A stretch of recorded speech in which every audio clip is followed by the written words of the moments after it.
morning, people. It is Wednesday, the 23rd of July. Welcome to TDA, the day after, your favourite news platform and the home of popular culture as defined by the culture. And as always, you guys are hosted by the best. It's your boy, 6 foot plus of pure temptation. Are you blushing? Big just smiling. Big Marks on the east side of the bridge. Good morning, people. As always, my own royalty. And they call me E-Man, the pro-black activist, TDA producer, news analyst, melanin jam-packed. That's right. That is right. And of course, Brent is here. Good morning, everybody. How art thou doing in the chat? Let's see who we got. We got Mirad Semra. Good morning to the greatest melanated podcast to air on Wednesday morning when the first day of the wonderful. 6-week holidays have begun. That is very nice intro. That means that you can find your way in the studio, Mr. Semra. In fact, holler me. Because remember you hit me up some time ago asking me for a favor for your school, and I was telling you got to wait until things are finished. It's literally finished. So hit me up. hit me up. But anyway, good morning. Good morning, Energy. Good morning, Eddie Cabone. Good morning, the man from Uncle, Amy Snowglobe, Corporate Prince, Mr. Ashlows, Davina, Black Rob, Crud Crow, Crucial J. Morning, everybody. So, like I said Monday, I think it was Monday, and I reminded you yesterday. Yeah. Next week, Monday, the 28th of July, it is time to announce what we have been working on diligently. There will be a comprehensive breakdown of all the announcements. I did promise more than one. Of all the announcements and and all the details. So please be here on the 28th of July. Fresh Monday morning. I don't know if it is. I'll start at 8, but as in announce at 8. But I'm gonna definitely do it on that day. Anywho, how are you all in the room? How are you feeling? Good, thank you. Okay. Mm-hmm. Blessed and highly favored. Lovely. thank Amazing. How are you? I'm good. Are there any admin-related announcements, Manuel? Not really. There is a video I wanted to play, All right. and that's number 5. I think there's a video I want to play too. Okay. Yeah. You guys don't really know the meaning of Steven not sent it to really, me. do you? You said not really, and then proceed to make a list. Steven sent it to me, and I was like, I haven't seen this before, but I saw Christy in the comments. Nice. Yes, it will make sense once it's a. I think I might have. Oh, this is Auntie Shala. Remember I said, Yeah. you weren't here yesterday. Yeah. I bigged up her. Big up her. Again. To our country, to the UK, who do things that would not be acceptable in their countries. It's virtually impossible, for example, to get Nigerian citizenship. I had that citizenship by virtue of my parents. I can't give it to my children because I'm a woman. Yet loads of Nigerians come to the UK, stay for a relatively brief period of time, acquire British citizenship. We need to stop being naive, and that's why under my leadership, we now have policies to make it a lot harder to just get British citizenship. Hey, Kemi, Shiori Ekpe, is your head correct? Are you okay? Kemi Baydog just lied on CNN to a global audience. She's a shameless political prostitute who doesn't hesitate to weaponize her Oops. What happened? It's just getting juicy. children for political gain, and whose unique selling point is throwing Nigeria and Nigerians under the bus so she can be palatable to white people. Case in point, like, why is Nigeria in it? But let's get to her lie. Okay, fun fact. Both Kemi and I are in our 40s, both born in London, both have British-Nigerian dual citizenship, and just like her, I got my Nigerian citizenship from my parents, and we both have 3 kids, and that is where the similarity does.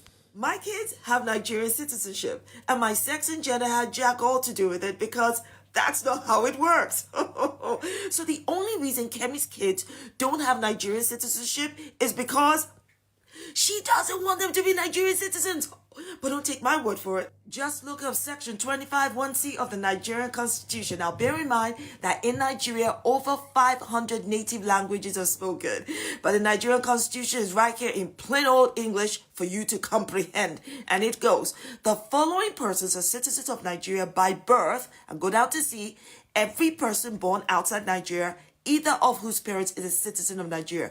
Do you see gender or sex there? No, she lied. And if you're damn too lazy to look up Nigerian law, then Google is your freaking friend. Is she so arrogant and she didn't think she'd be fact-checked?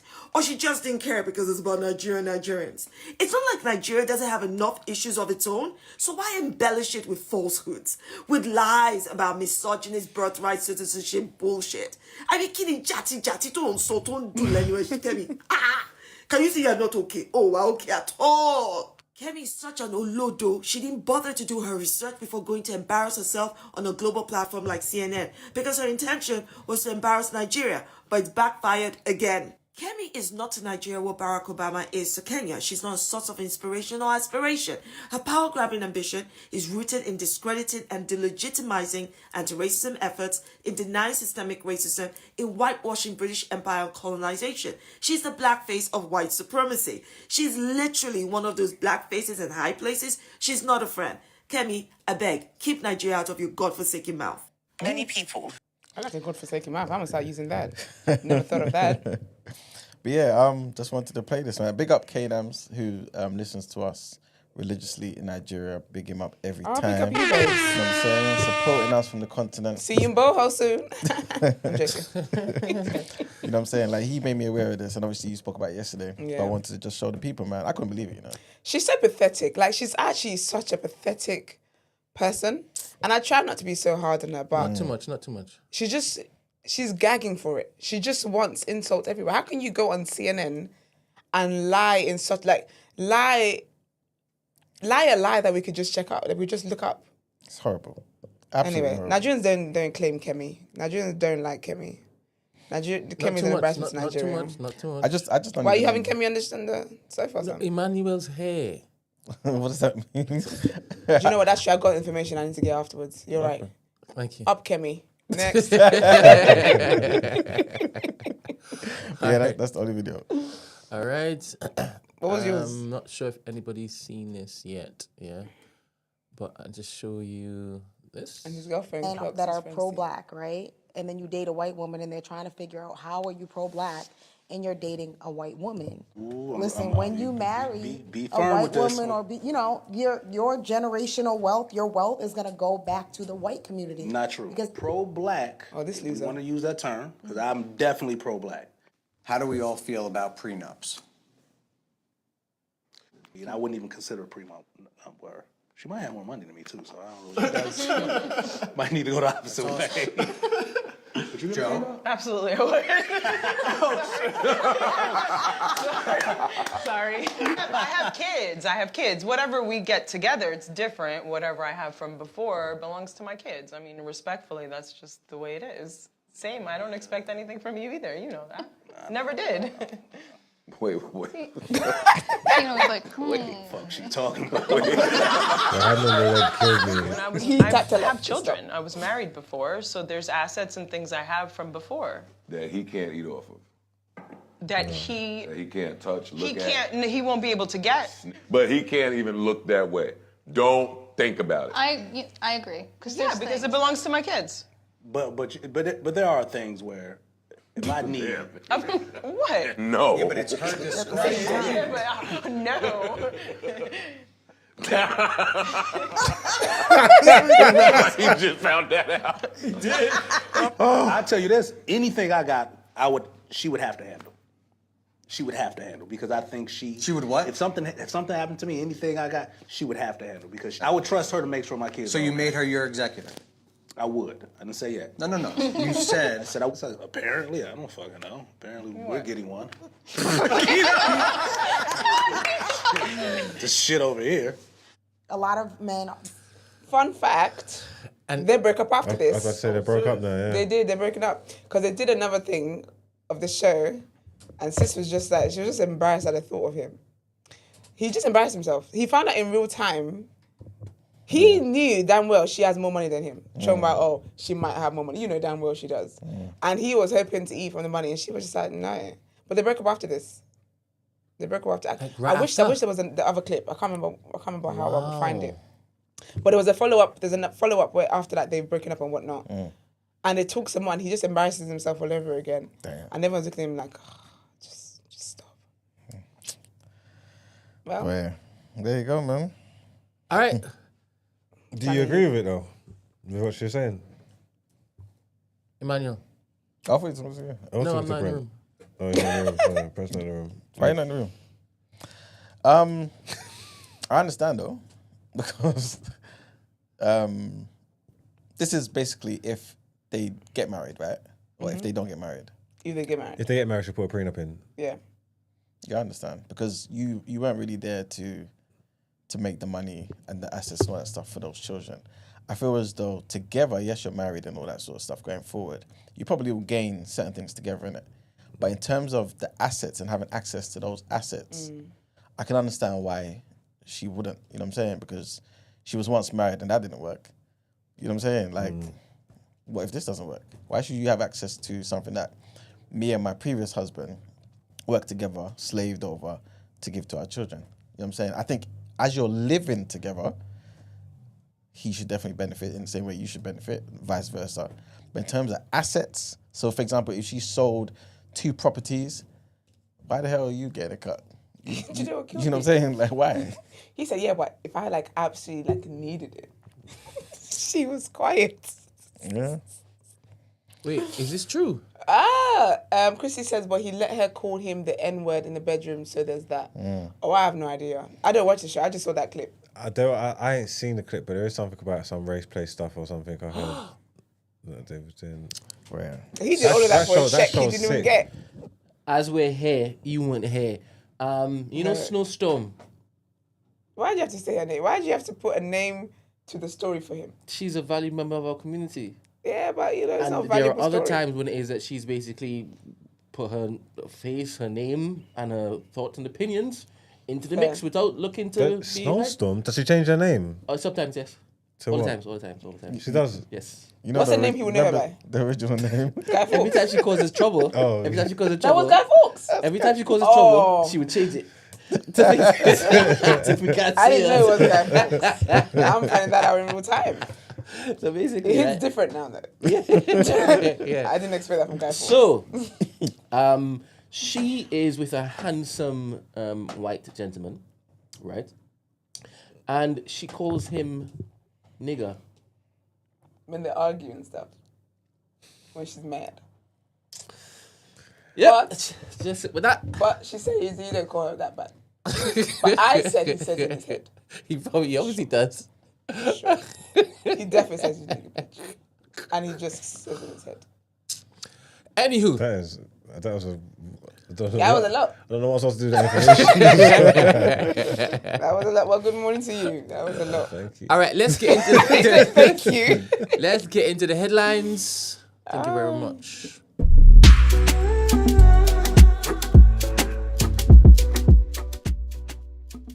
MasterChef, man. How do y'all? What do you think of that one?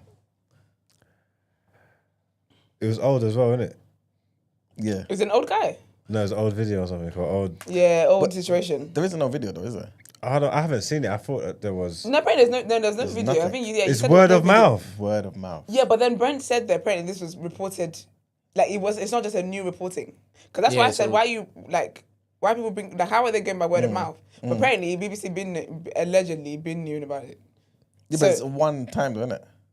One time too many. No, but I mean, like, if it was one time, because the man don't remember, you know. Of course, Well, that's what he's conveniently. obviously gonna say. That's That's what he's he gonna said. He doesn't That's what he's remember, gonna say. no, but he doesn't remember that situation because Yeah. he says it all the time. He said. How can I remember 1 out of 1,000 situations? Why would I remember? No. The man said that he sings the song, but he sings the PG. He sings the radio. Yeah, the radio. Do you The understand? radio version. Of course, he's got a joke Without for the that. slurs. He can't say that he never sang it, but he could have said that, to be honest. But he decided not to. He said I sing the radio. I sing the Why Kiss did it? version. My thing is, it's like what? Yeah, you it's always like, say that. It's like the chicken or the egg. I don't understand what we're doing here. He paid his money for the song. What What, all night 79p of it? All night. Back in the day as well, you know they sell that for 59p. Yeah, it's not like they're selling. If white people get the song at a cheaper deducted rate, 10% cheaper, so they can only use 90% of the lyrics, I would understand. Do you know what I'm trying to say? And it's just like the blame. I think the conversation gets lost because the blame's lost. It's on the people that's putting this stuff out there. You get what I'm trying to say?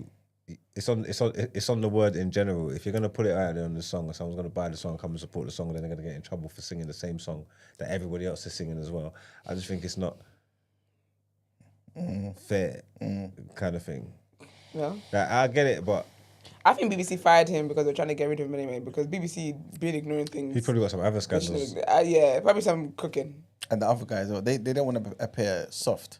You remember the other guy, his co-host, innit? They got it with him as well, innit? What did he do? Feeling no. Allegedly.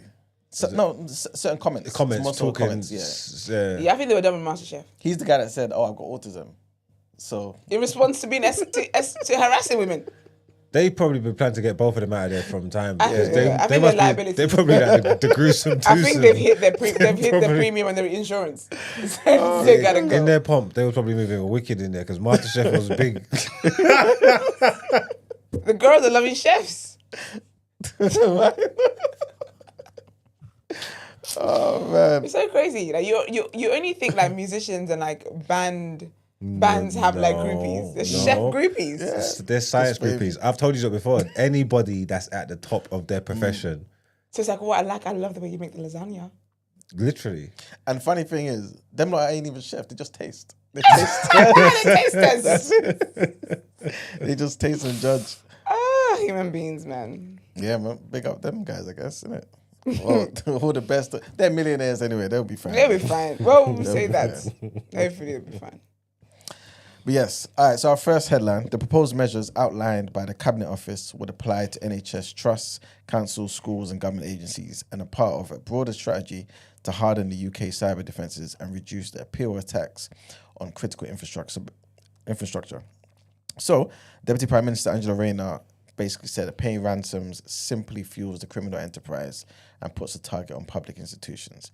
And she also added that the policy would be enforced through procurement rules and central guidance. The announcement comes amid a sharp rise in ransomware attacks against public sector organisations. The UK's National Cyber Security Centre reported a 35% increase in such incidents over the past year, with ransom demands often exceeding £1 million per incident. Next headline, and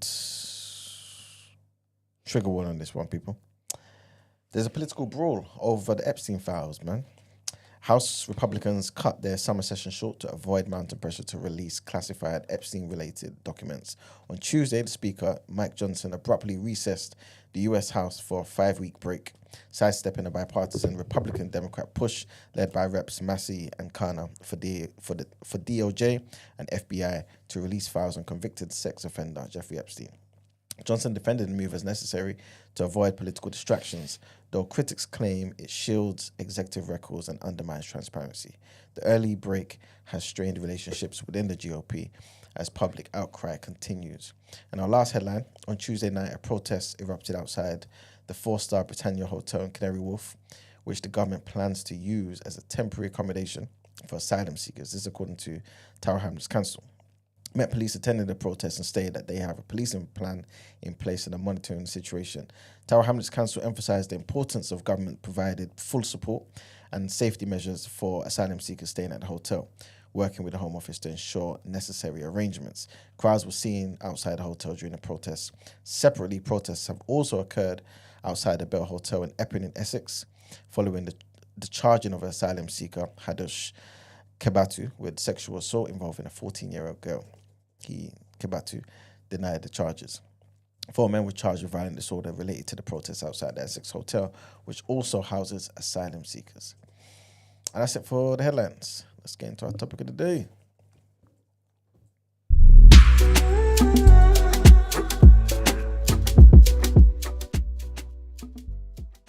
Okay. You happened to be walking by. He came in and I showed him everything. Sorry. I said what? What's the last thing you said? I showed him everything. Oh, I was meaning what? He wants to do stand-up in there. Is it? All right, people. So topic of the day, we got quite a few things to do today, so we ain't gonna spend too long on this. But there's 2 videos, and I kind of link them together. So the first video, Brent, I want you to play. This says video 1. And it's just basically about the idea of perception, how we're perceived, as in black people, are perceived by other communities, white people, Asian people, etc., etc., etc. Right? And if you care about how we're perceived, do you know what I'm saying? That just reminded me of some Mexican guy on TikTok. He was profiled by the police, and he's sitting there in his car. The man is banned cars too, actually. But he's sitting there in his car talking about how whenever black people have said that they've been profiled by the police, he just thought black people were doing too much. But now that's happened to him. He's like, oh, I get it. And he thinks because he called himself ignorant, it makes things better. Shut up. Sometimes I want to leave. I might actually create a page and be a troll. Just leave comments like, shut up. Boo, no one cares. Pass the mic. I don't know, I might do that. Anyway, sorry. All right. Let's see. Who don't give a fuck how white people view us. And I hate when people say like, oh, this is gonna make us look so bad. This is why they look at us like this. I grew up watching videos of civil rights activists in suits and ties and dresses get hosed down and dogs sicked on them. I don't give a fuck about, white people don't give a fuck about how we act, how we look, how professional, how educated. Black is black. And you could fall for the whole like, oh, acting like this is why white people don't respect us bullshit if you want to. That shit don't matter. Now, it's degenerates in every culture. You know what I'm saying? Asians, whites, they got the white fucking meth heads. They got the Asian, whatever the fuck they be doing. The drunken monkey Asian niggas, I don't fucking know. They got Mexican. Fuck around is racist. Ain't no race or culture out here doing good enough to be just looking down on us. Like every culture and race could look in the motherfucking mirror if they got something to say about anything we got going on. So yeah, that's basically the viewpoint that I wanted you guys to look at. Like, whenever you hear about, let's just say, degeneracy or maybe just certain things that doesn't really look quite flattering on us, when we're out here in public. If you have a problem with it, do you have a problem with it because of how we're perceived, or just solely because you think my standards are at a certain level and that's just, you know what I'm saying? I don't care about everybody else. It's more so the fact that we should be doing better. It's never about how we're perceived. I could care less what other, like you said, I believe that, where it doesn't matter what you are, because we see black people in white spaces who, like corporate, whatever the case is, and for some reason they think that, oh, like, they see me as a different kind of black. And in the first chance they get to show you that they see you as every other kind of black, they show you that. So it's never about, I don't care about what black people are doing because of the perception that other races will have about them. I care more about what it is that we're doing and how it affects our community. Like our behaviors affect our community, and that's what I care about. Okay. Marks, Brent, what's your thoughts? I don't know. I suppose I share a collective embarrassment as a black man when black people are doing stupidness. So maybe I do care, because I do get that feel. It's like the same thing. If it's not even like degeneracy, it's like anything. If I see a story in the news and it's like, woodland killer found and tracked down the rest of the 10, I see the picture and I see like black hands. I'm like, oh no, no, man. Like, what the hell? Like, what the helly? What the hell Like, why you? Why you? Like, what are you doing, brother? You get what I'm saying? I do feel that all the time.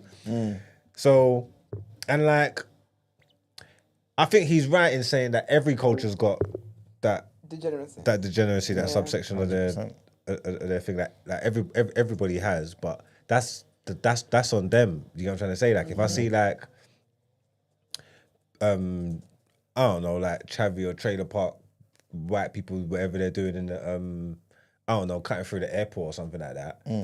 Like, that's I could realize and identify like who or what part of society I think they're from or whatever. But that I don't connect to it though. Yeah.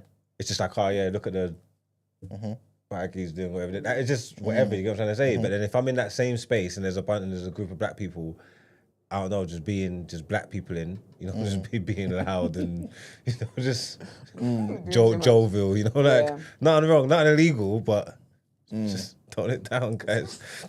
But even when you say that, I don't care about what white people think. What the hell? Dave White said, well, can you guys whisper, please? Whisper the lyrics. I don't know where that comes from, but I do feel it. But I think it's because of how it is that other races view us, though. I think that's why you would then be like, oh, guys, do you mind keeping it down a bit? Actually, to be fair, I think I do that sometimes as well. But then, ultimately, though, I don't feel like I care what. Because do you know how? Like, do you know the lad culture is something else? They are the loudest in the land, and I feel like with black people's things, it's always highlighted. Like, why is it that when a white person is a serial killer, no one ever sees and said, "Oh my gosh, all white people are crazy." But when it's one black person that does something, it's like, "Oh, that's how all black people are," and that's why I always have an issue with, and that's why I just can't care what other races think about us. It's because we're the minority in it. They got the privilege of it being their country. Like it's saying like that lad culture. If a bunch of lads just get together, South Asians do it too. And even like, but a bunch of the white boys get together, they're moving mad. Crazy, you know? And even if you see like the way that this country just gets together every summer and goes to Greece and Spain and take over these streets and move this country's crazy. coming. And it's like, if it was a different shade acting collectively like that, the things that people would be like, they'll be going mad. You know what I'm trying to say? Absolutely. Just get away with bullshit. Do you feel like certain things are kind of intrinsic to our culture? And you feel like at some points when you're like, you know, we should pipe down, we're indirectly saying, let's pipe down our culture. So for example, let's just say, this isn't necessarily a cultural thing, but typically if somebody's on the bus on the phone talking loud, it might be one of us, isn't it? Yeah. So if that's the case. Is it though? Because sometimes it might not be the British whites, it's others. It might, and it's South Asians as well. Okay. Like, black people are not the only ones that are loud. This is true. Because when I'm in my office, it ain't the black people shouting and disturbing me. That's true. All right, I'll give you a different example. I went to the beach one time, yeah. And it was a hot day. You know, everyone gets excited. You tell me you're smelling puff in there. You know black people take food anywhere. That's what I'm getting to. Yep. They came with gas barbecues on sand, you know. Actually, I would. It's not a park. It's not a park. That's something, I'll be honest with you, that's something me and my family would totally do. As you just said, I'm like, oh, I know there's barbecues. Oh, we would 100% do that. So something like that. Is that appropriate? I think it's cultural though, because we like to celebrate. Like black people are like joyful. Like when I've seen like, for example, concerts, right? When I've seen black people coming out Beyonce's concerts, these people are doing gospel versions of flipping, I don't know what songs, Jolene, Don't Take My Man songs. Like I just feel like black people are just naturally very joyful and just very excited, and we like celebrations, and like food is part of one of the ways that we celebrate. Like do you remember when we went to Big Up the Wright Brothers? We went to the play. The one with Charlie Macy's there. Charlie, Brent, do you know what I'm talking about? Yeah. Charlie Macy's mum had food. Big up Charlie Macy's mum. Big up. And she shared. Yeah. Like that's just what black people do. So absolutely on the beach, I don't want them damn overpriced hot dogs with pork as well. when I could get a nice beef hot dog, garnished with some nice lightly fried onions, whatever sauce I want, a side of jollof to go with it. I just think that black people just, like, we're very colourful. Yes. Do you know what I mean? Like, because even if you look at our funerals, for example, obviously when the person's past a certain age, we're wearing all types of colours. You can't be wearing black to a person's funeral. If you wear black to a person, they'll think you killed them. Do you get what I mean? Yeah. Well, to me, it's different with different cultures, isn't it? But I get Yeah, what that's you're true, saying. actually. Sorry, Ghanaians. You love black and red. But saying that, though, yeah, I think you might have said this in the past before. What about when we're at work? So you're using a microwave, you bring in a pound of yam. Yeah, I'm going to smell egusi. That's what I'm saying. Is that... But then, though... But do you know what? It's basically, this is my thing. I feel like sometimes as black people, because of the society we're in, we kind of feel embarrassed by our culture. We're made to feel embarrassed by our culture. Because think about it, really and truly, what's wrong with what they've eaten?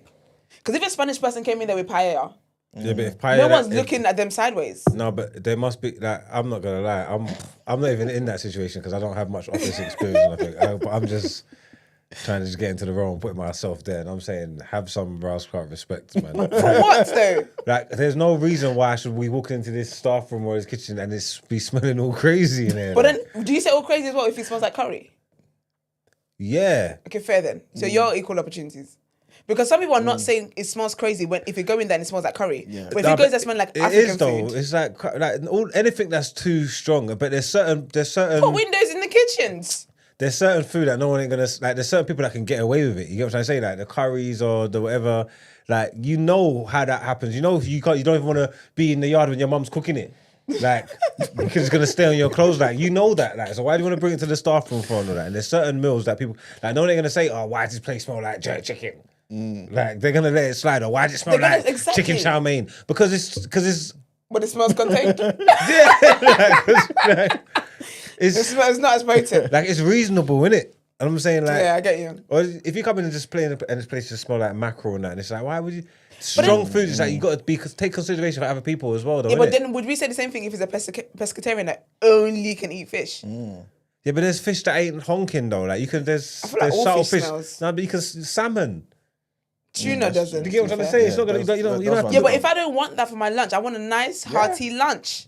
Why should I have to have a tuna sandwich when I could actually have some nice steamed vegetables, some a nice little cod on the side? Like, why must I? And I feel like this is why I say that sometimes I feel like we're a little bit embarrassed. Because if that's what people want to eat, then we can't subject everyone to a flipping ham sandwich. Yeah, exactly. Definitely not ham. Yes. Chicken sandwich. Some people just don't want that. They don't want that.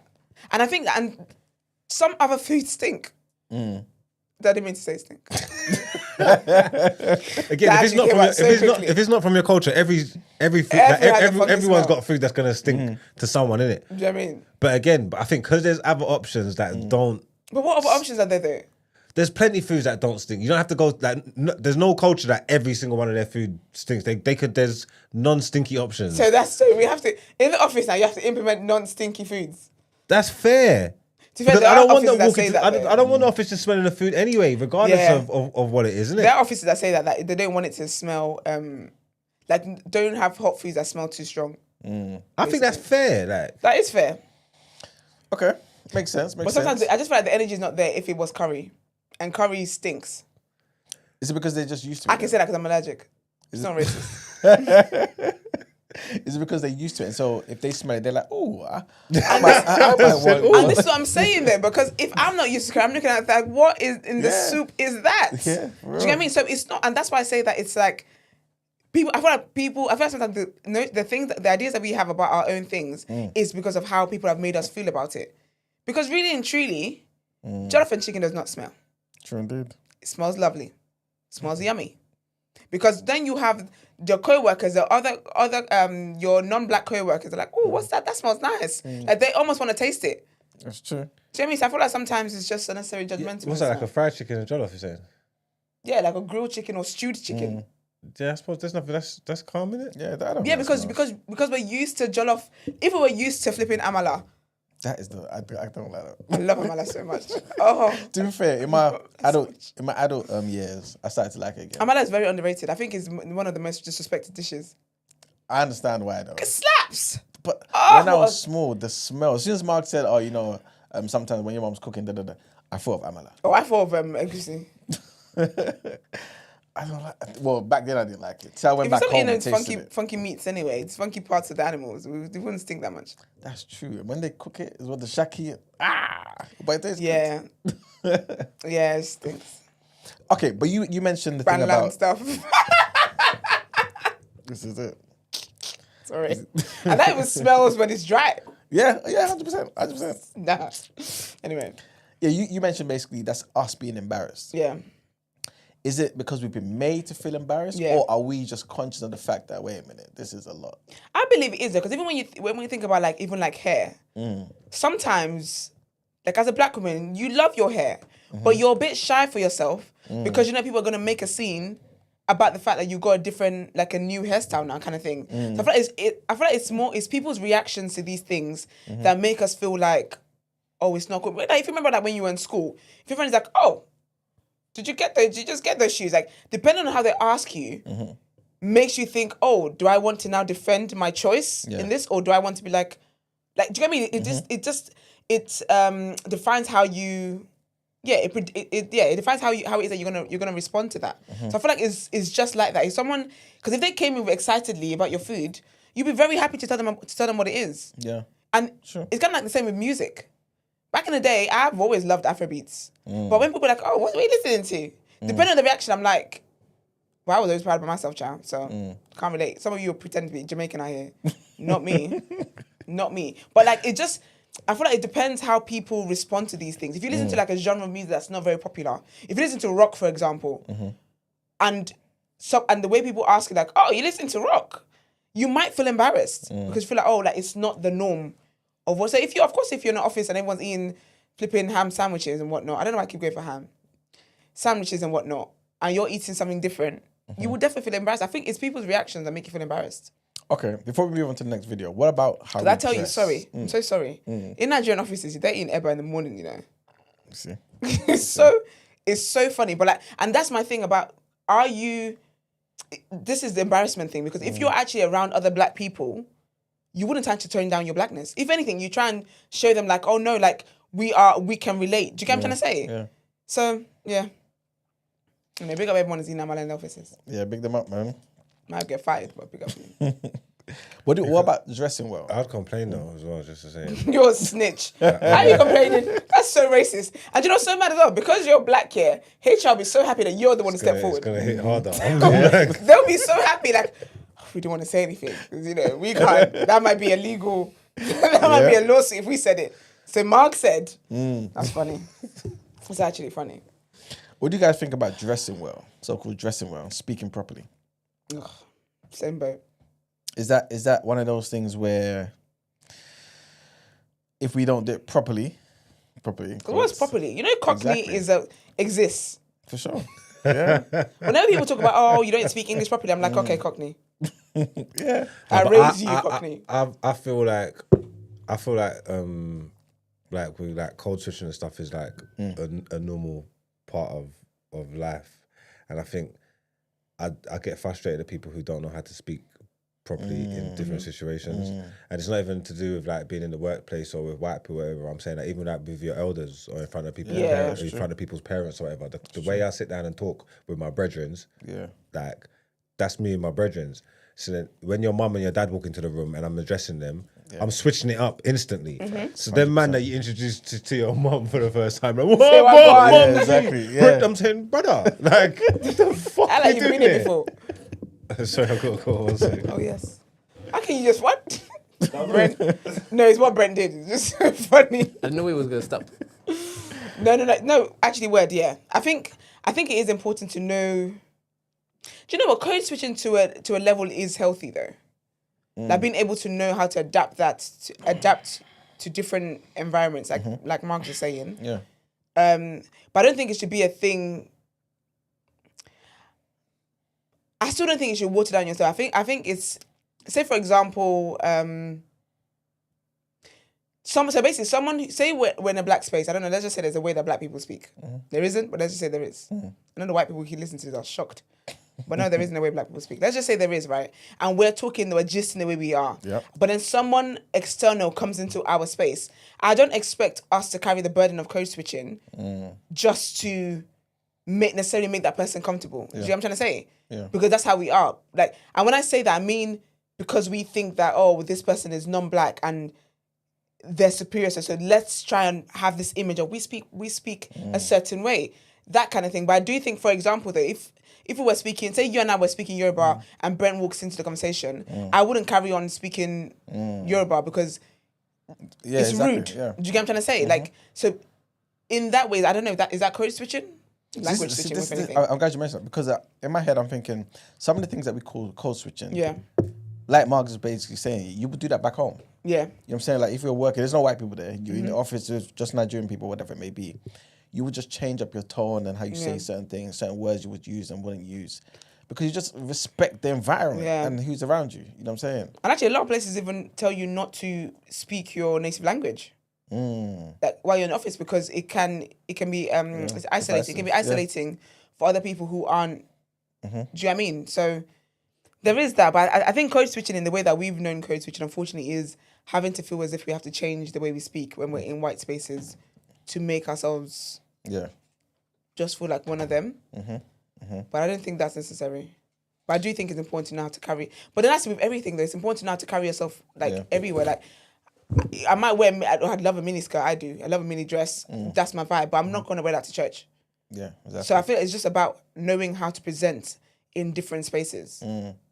So do you think code switching, the actual term code switching, should be abolished? Because sometimes it has that negative connotation that you're kind of selling out in the moment to try and be, you know what I mean, like accepted.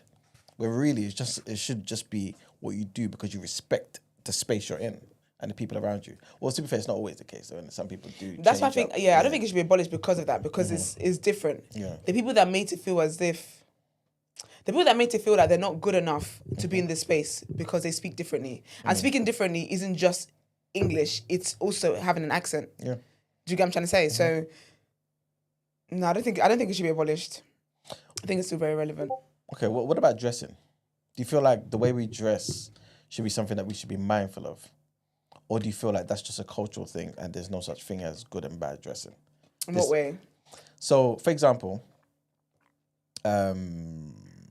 obviously, like you said, there's appropriate dressing, like certain things you wouldn't wear in certain spaces, right? Yeah. But do you feel like there's a way to dress that is just accepted and seen as respectful in any environment? And sometimes when we don't have that consciousness, we're kind of doing ourselves a disservice. And for example, you may come along and see that black person and be like, wait a minute, why did you turn up to this? You know, this is a nice restaurant, for example. Why would you dress like this? You've gone for an interview. Why would you dress like this? But then they could be like, but I'm being real to me. The way I'm styling my hair, I'm being real to me. But maybe there's just a place where it's like, no, sometimes it's not just about culture. It's about being sharp. It's about looking presentable. Or do you feel like the line's just blurred? I don't know. I think there's no blurred line for me. I guess it's each to their own, though, isn't it? If you don't want to present yourself properly, like that's up to you, kind of thing. You know what I'm trying to say? Like, if you can't read the room or understand what situations you're walking into, and understanding that some people don't take the time to get to know you, they're going to be just judged off the first look, and you want to be able to put your best foot forward and stuff like that. Like, that's how I'm always just going to carry myself and always going to do it. If you don't understand that, then, or if you don't care about it, I don't know what hill you want to be dying on to feel like, oh, I should be able to be myself. But no, there's a time and a place for everything. Like, you get what I'm trying to say? That there's a time you're supposed to conduct yourself properly. Like I'm saying, you're going into a job interview, because people don't know, if you look scruffy, they're gonna think that's what represents you. You do scruffy work. Like, you got, like, you know what I'm trying to say? Like, you want to be well presented, and like I said, put your best foot forward and all that. So I don't think the line's blurred for me. I would for the way I carry myself, I'm always gonna live like that. Like, you get what I'm trying to say? It's so interesting because I agree with exactly with everything you said. That's how I believe as well. I feel like you should carry yourself. I just think it's about how you want to represent and how you want to, what you want people's impressions. Not necessarily that you care what they think about you, but it's just what image you want to put forward that represents you. But it's always so interesting because there's always situations people feel like, say for example, I see with rappers, right? They go into like a professional meeting, whatever the case is, and they feel like, well, I'm already the talent. They're like, you know what I stand for, so I'm gonna come in here, dress however it is I want to dress, and that's just you trying to make a statement. But sometimes you're just doing too much. Yeah. Because I think that I feel like it's nice to be able to. I think it's nice to be diverse. I think it's nice to say you look good in casual clothing, but then you also look good in smart clothing, and someone wants to make you their groomsman. They don't have to be scared that you're gonna come in with a cap and a hoodie on, but in black, talking about, oh, well, you said the dress code is black. Do you know what I mean? I feel like it's nice to just have range. Yeah. And I think it's nice and it just adds more to your personality. But it's so interesting that some people actually see that as, they wouldn't want to because they see that as you're trying to change who I am. But it's like, you can be multiple people though. Yeah. Do you know what I mean? Like, you can be multiple people. If you were going to be fair, actually, I've seen people go into a child's christening and they said, you're the godfather. And you showed up at the altar in shorts and whatnot. And I'm I'm like, come on, man. For your godchild, you couldn't put a cute little number on? I don't know. Yeah, It's that's what I'm saying, interesting. stuff like that. If you get invited to a wedding, he's gonna pull up there in the tracksuit. Oh, Ridiculous, isn't it? You don't even. like, come on. You know what I'm saying? Like, act like you've been here before. Yeah. Brent, there's one more video that I want to play quickly, just to tie this in. And it kind of just relates to the whole. So, for example, like we just mentioned about dressing and maybe the foods we eat and how we talk at work and stuff. Do you feel as though sometimes in the workplace people bait you into behaving outside of a way that you wouldn't ordinarily behave, so that they can blame you for something to justify not giving you a particular thing? Yeah, they want to bet you into behaving like the stereotype they believe that you are. Exactly. Stereotypes are good sometimes, though. Like, sometimes I will play into the stereotype. Like, do you know what I'm trying to say? Like, oh, if this is what he's... Okay, cool. I'm going to... You know what I'm trying Is that to why say? you say that's good? Yeah, because there's certain times, like if you want to judge me and obviously see, like, the way, like, man present, like, younger than I am, you might see me in a tracksuit or whatever, like, and you might think I'm just, like, some... young little ruffian, and that's what you want to treat me like. But it's like, all right, cool, you don't want to judge me, fine, I'll just walk straight to the front of this queue anyway. None of you ain't gonna tell me nothing. You get what I'm saying? Like, I'll do my things. So basically, you play the stereotype when it benefits you. Yeah, when it suits me, yeah, like, shut up, back up. Stab somebody in there. You know what? Why not, man? I just tried the last thing you said. Yo, Mark.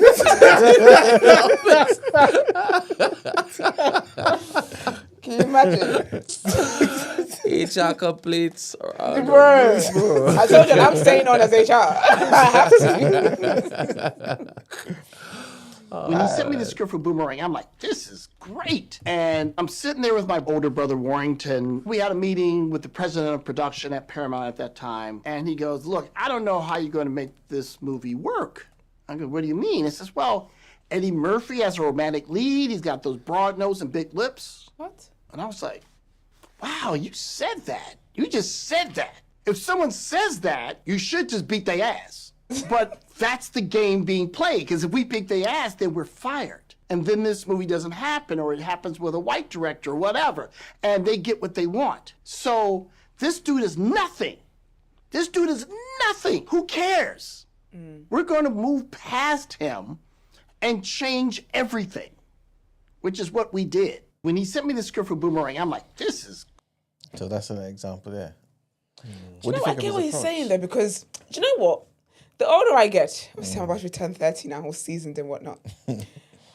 I just sometimes have to let things go. There's just no point, because sometimes you can't change people. Do you get me? Like, you can't, and I guess you have to think of the bigger picture, because like he said, okay, now they go off on the guy. Now they can't do the movie. Now they can't achieve the things that they want to personally achieve. That's going to open doors for other black people. Now Eddie Murphy won't get to do this thing where that make people see him in a different type of role. Sometimes you have to think of the bigger picture. And I think this is why sometimes the best approach to things is just to sit with it for a second and not just react. Because then, unfortunately, these people are not going to change though. 100%. They're going to walk into another room and make the same comment. You're blowing up, you're telling them off, you're going off on them, is not going to make a difference to their day. Yeah. Jamie, so sometimes you have to play the long game. Sometimes you have to, unfortunately, sit in inconveniences and sit in stereotypes that people have of you, and just do the best that you do and defy that. I always got matching hats. Cute. We got pen game. Come on, man. Always. You can't let these people trick you out of your position. You can't, man. Yeah. You end up, unfortunately, because of the power dynamic, you're the one who's going to lose. Yeah. Do you get me? And someone like Hollywood as well, they just have to say the word, and now no one's hiring you. Like, it's just sometimes you just have to think about these things. I think that's a good way to end that segment, guys. Bear that in mind at work, you know what I'm saying? Yeah, sometimes it's like that at work as well, though. I think sometimes people, like, obviously HR exists and whatnot, but I always say to people, make notes. Write notes and dates and times. If you can get things on emails, let that be as well. If you're going to confront somebody about how they've spoken to you, please put it on email. Don't do verbally. Because all they got to do is activate the guarantees, and next thing you know, now you're suspended. And this time you're the victim. Always put things down in writing. And then the perfect opportunity will come where you can present all your findings. Wow. It's a sad life, man. All right, people. Guess we can wrap it up there. Move on to some more headlines.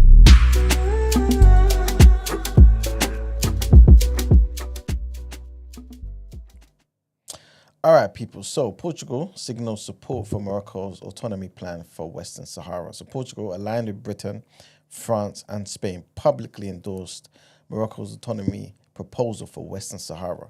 So on Tuesday, the Portuguese Foreign Minister, Paulo Rangel, described the plan, first introduced in 2007, as a serious and credible basis for resolving the decades-long dispute.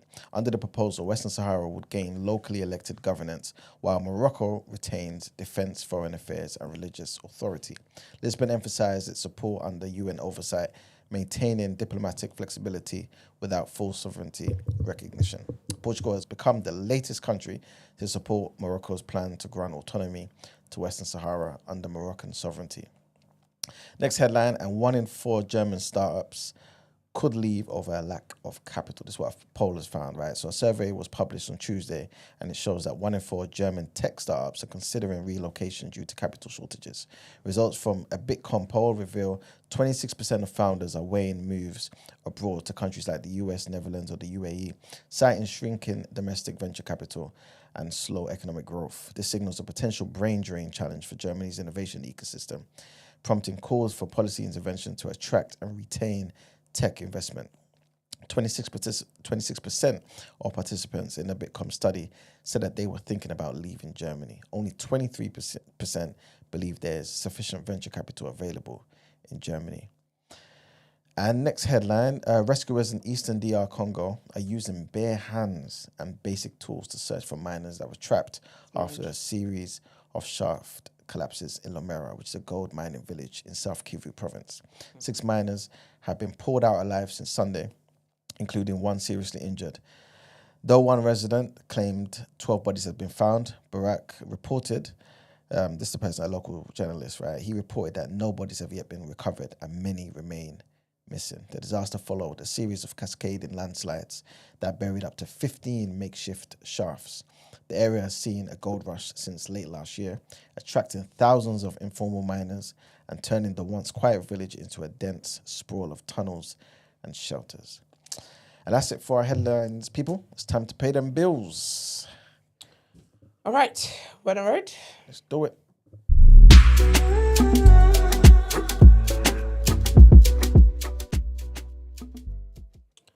All right, people. Sadly, Ozzy Osbourne has passed away. Passed away at the age of 76. So his family released a statement yesterday saying it is with more sadness than mere words can convey that we have to report that our beloved Ozzy Osbourne has passed away this morning.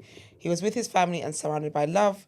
We ask everyone to respect our family privacy at this time. And they signed it Sharon, Jack, Kelly, Amy, and Lewis. And of course, he's had a lot of people pay tribute to him. So he was part of a band. I didn't know he was part of a band, you know. They're called Black Sabbath. Black Sabbath, yeah. Crazy. But yeah, so one of his bandmates, Terence Geezer Butler, he said that he was glad to be able to perform a final time with him. So I think they had a show in Birmingham 3 weeks ago, actually. And yeah, he just said, goodbye, dear friend. Thanks for all those years. We had some great fun. 4 kids from Aston. Who'd have thought? So glad we got to do it one last time back in Aston. Love you. And then also John Bon Jovi. I did not know John Bon Jovi's name was John Bon Jovi. I thought it was just Bon Jovi. The John at the start makes it so dramatic. But anyway, he says, much love to Sharon and the beautiful Osbourne family. So sorry to hear of your loss. Rest easy, Ozzy. And then the record label, so they distributed the music through Warner Music Group, as in Black Sabbath, and they also released a joint statement. And they said that Kevin Gore, the president of the Warner's Global Catalogue, is deeply saddened by the loss of the one and only Ozzy Osbourne, one of rock's greatest singers, songwriters, and showmen.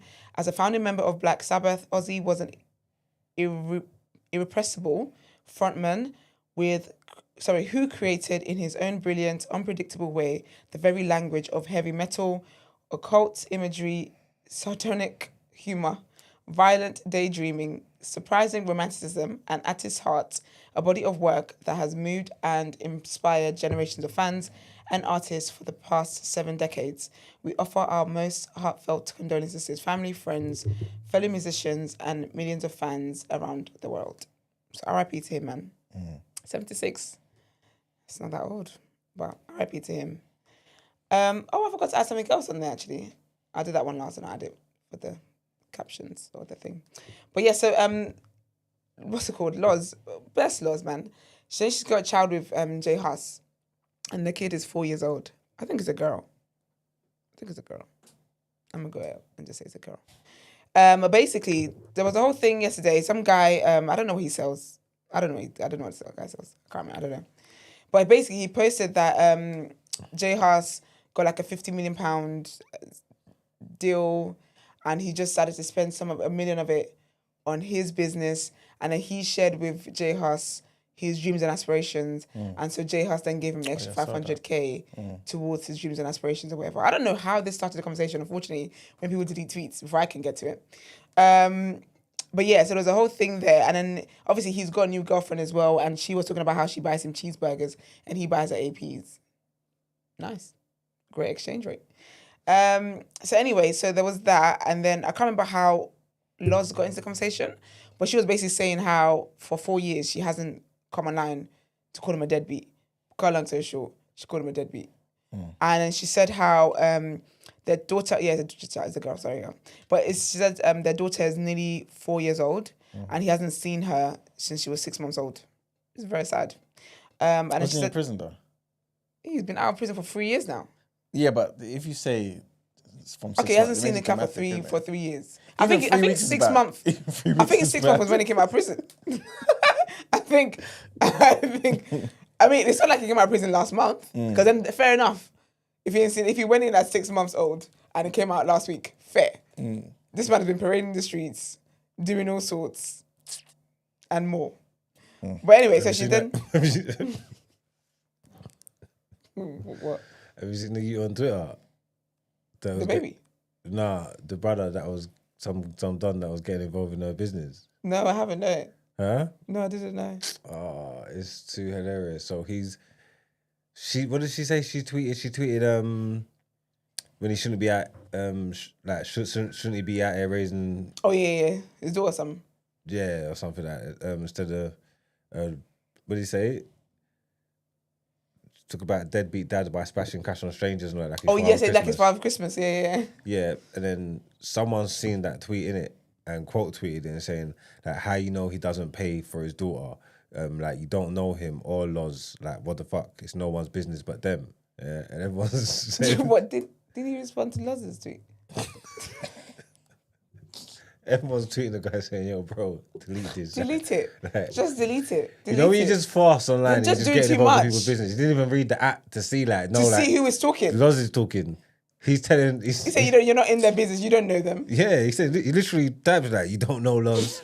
Get me like, you need to mind your business. speak for her. Like, don't speak for her. Yeah, you don't know Loz. Don't speak for her. It's like what? This Oh brother's my sick. God. There's always just one person that wants to do too much. Someone asked you. Not too low, not too much. Sorry. No. I'm leaving. I have nothing to lose here. What are you talking about? But I just did the same thing. What I do? He just did the same thing. What I do? How? Was he in jail?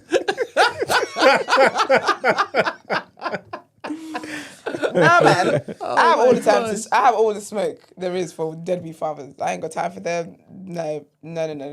But anyway, I feel bad for her, man, because raising a child by yourself is not it. This is what I was talking about yesterday when I was talking about what was that? I can't remember what I was saying, but you know people that like with somebody and you know how this person is in real life, but then you get to see everyone else celebrate them and stuff. Just burning. Do you get what I mean? So yeah, so it is sad though that she has to see him spend money on other people like his Father Christmas, like she said. But then he ain't seen a baby since the baby was 6 months. It's crazy though. That's I'll be honest crazy. with you, yeah. Maybe this is my bias, isn't it? But when I hear stuff like this, I just find it hard to believe. Yes, but do you know what? You need to stop doing this. Let this be my parting gift to you. Your parting gift to me. Because Because the thing is that you're in your child's life. Like, your daughter lives with you. You drop her to school, you pick, like, you're active in your child's life. You'll be surprised at the amount of men that don't give a second thought to their child. It's actually crazy. Because they don't know, like, and I think that's always my thing. It's like, you don't know if your child is currently, like, on the streets begging. You don't know if they're homeless. You don't know if they're having to, like, you don't know what your child is literally in this moment going through. And it's not a thought in your day. There's bare men that do that. That's not even like, that's not even like some anomaly or something. No, but he can't believe it. No, there's bare man who got youths who don't even think about them. They don't. That's not They don't even thoughts. remember they have youths. If they're on linkage and get asked them, have you got youths? They say They no. know. Because they don't believe they do have any. They don't believe they do have any. That's insane. No. Do you know what? Speaking of which, though, this would be a great time. I'm leaving so I can do that if I want to do. What's it called? Did you see the video of Nick Cannon talking to that girl? What's that Bobby girl? The Bobby girl. The little white girl. Yeah. And then he's talking about he's got all these kids. That you supported. Big up, Nick. Yeah, I bet you do. I bet. He's got all these kids. So she said to him, what are your kids' names? No way. I saw that, yeah. He didn't remember them. He didn't remember them. Then he goes to her, can you mention 11 states?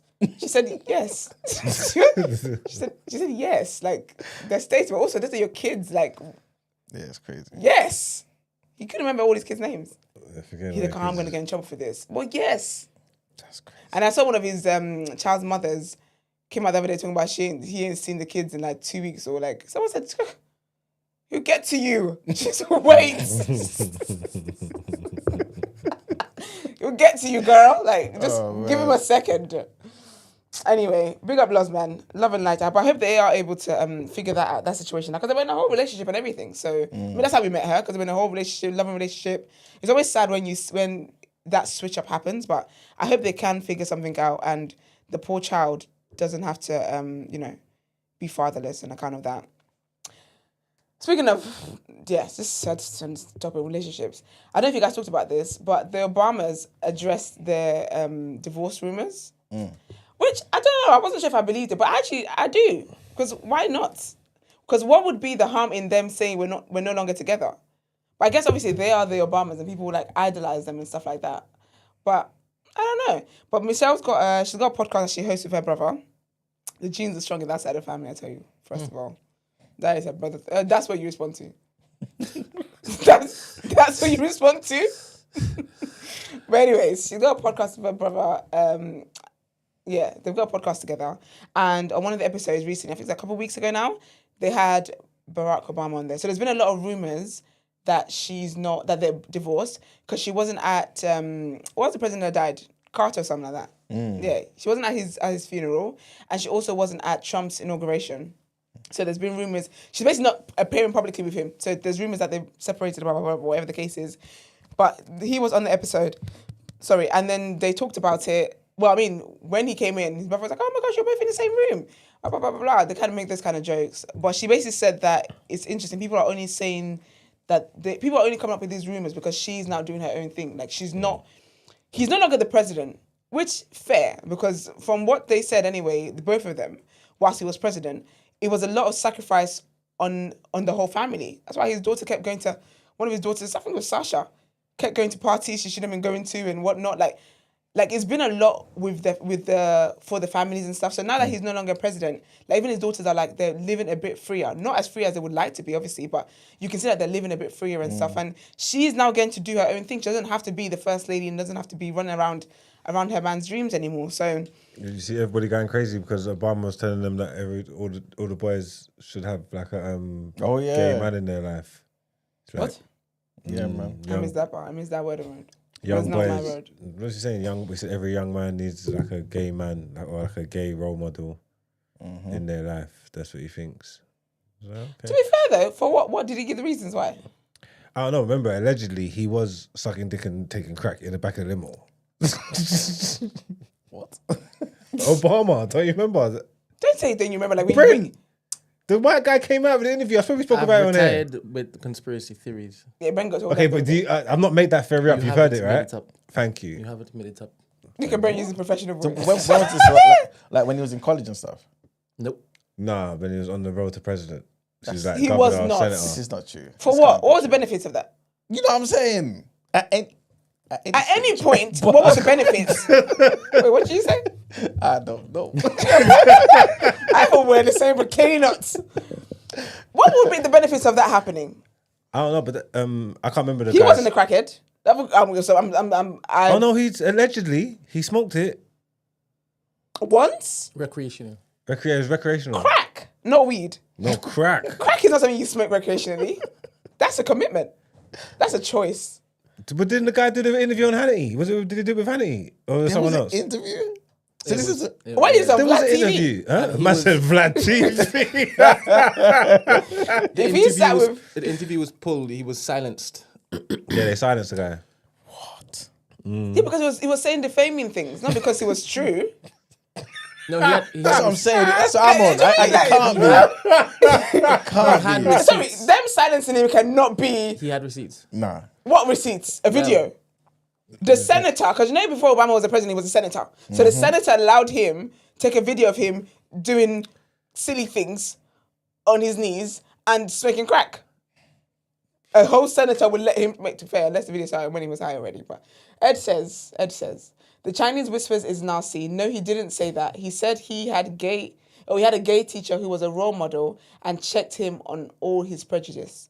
Yeah, he did say that. Yeah, I watched him. He said, young. I watched the clip myself. He said he gave the reference about the teacher and checked him on his thing and it was good for him. And he said he thinks all young It'll be a benefit for all of us. It'll be beneficial for all of them to have a gay role model or gay man in their life. He said that. Because I think it will change people's prejudices. Like when you have certain prejudices, when you then meet somebody, they're not the stereotype that you've been made to believe by society. You guys are just a normal person and you just have the alternative lifestyles. I mean, some of you have people calling you N-word in the bedroom. That's an alternative lifestyle. It's true. You know what I mean? I remember when I was back in the day, I was working. Where was I working? One retail place.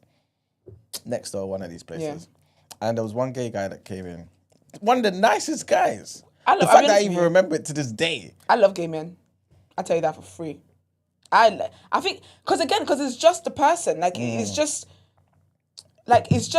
they love a different gender to. Well, unfortunately, me and them love the same gender, so we can relate on that. We can sit down together and kumbaya. Maybe that's why. To be fair, gay men and straight women get on really well.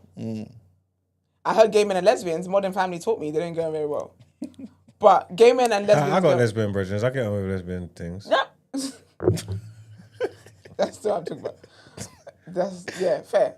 What do you mean that's not what you're talking about? That's literally exactly what you're talking about. I told you I've got lesbian friends. I'm talking about gay men and lesbians. Not straight men and lesbians. No, you said gay men and straight women get along well. Yeah. But you said you don't know about the straight men and the lesbians. And I jumped in and said, no, that's not true. Straight men and lesbians. Oh no, but I didn't mention lesbians yet. But the parallel is the same. It's the same thing. I'm saying I get along. I didn't go to that part of my chart yet, but fair. Fair. So straight men and lesbians get on well. I think so. Really? Well, I do. Fair. What's where you going with everyone though? That's fair. True. That's true. Fair.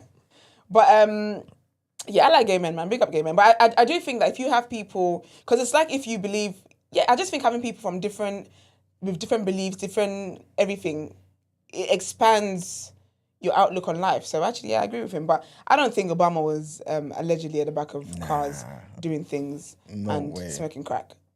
As a senator, isn't it hard to get people off crack? Isn't that one of the hardest drugs to get people off of?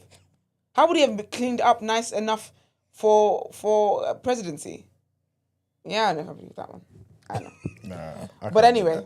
The Obamas are together, they said. They said they're just together. Bear in mind, Margs, like he's a convicted fraudster, innit? Who? The same guy. And he was Obama or the guy? The guy. Okay. Tucker Carlson is the one who basically put this on Jumbotron. It was Tucker. It was Tucker. And it was during that time when AIDS, obviously Tucker didn't want this black man to be president, innit? Okay. So just, take that with a pinch of I ain't even picking it up. I've watched Scandal though. I know how they discredit people and put people in the news and talk about what did you say? He's a what? Yeah, but Fitz was never doing that. if we're gonna use Scandal, we're gonna parallel the characters. Fitz was not doing that. Fitz wasn't doing Never would have. Fitz was never on crack. I don't think he ever smoked weed. Alcohol, that was his bag. He would have sniffed that From between her. If it was, if it was on Live, it would have been the biggest crackers to ever exist, mate.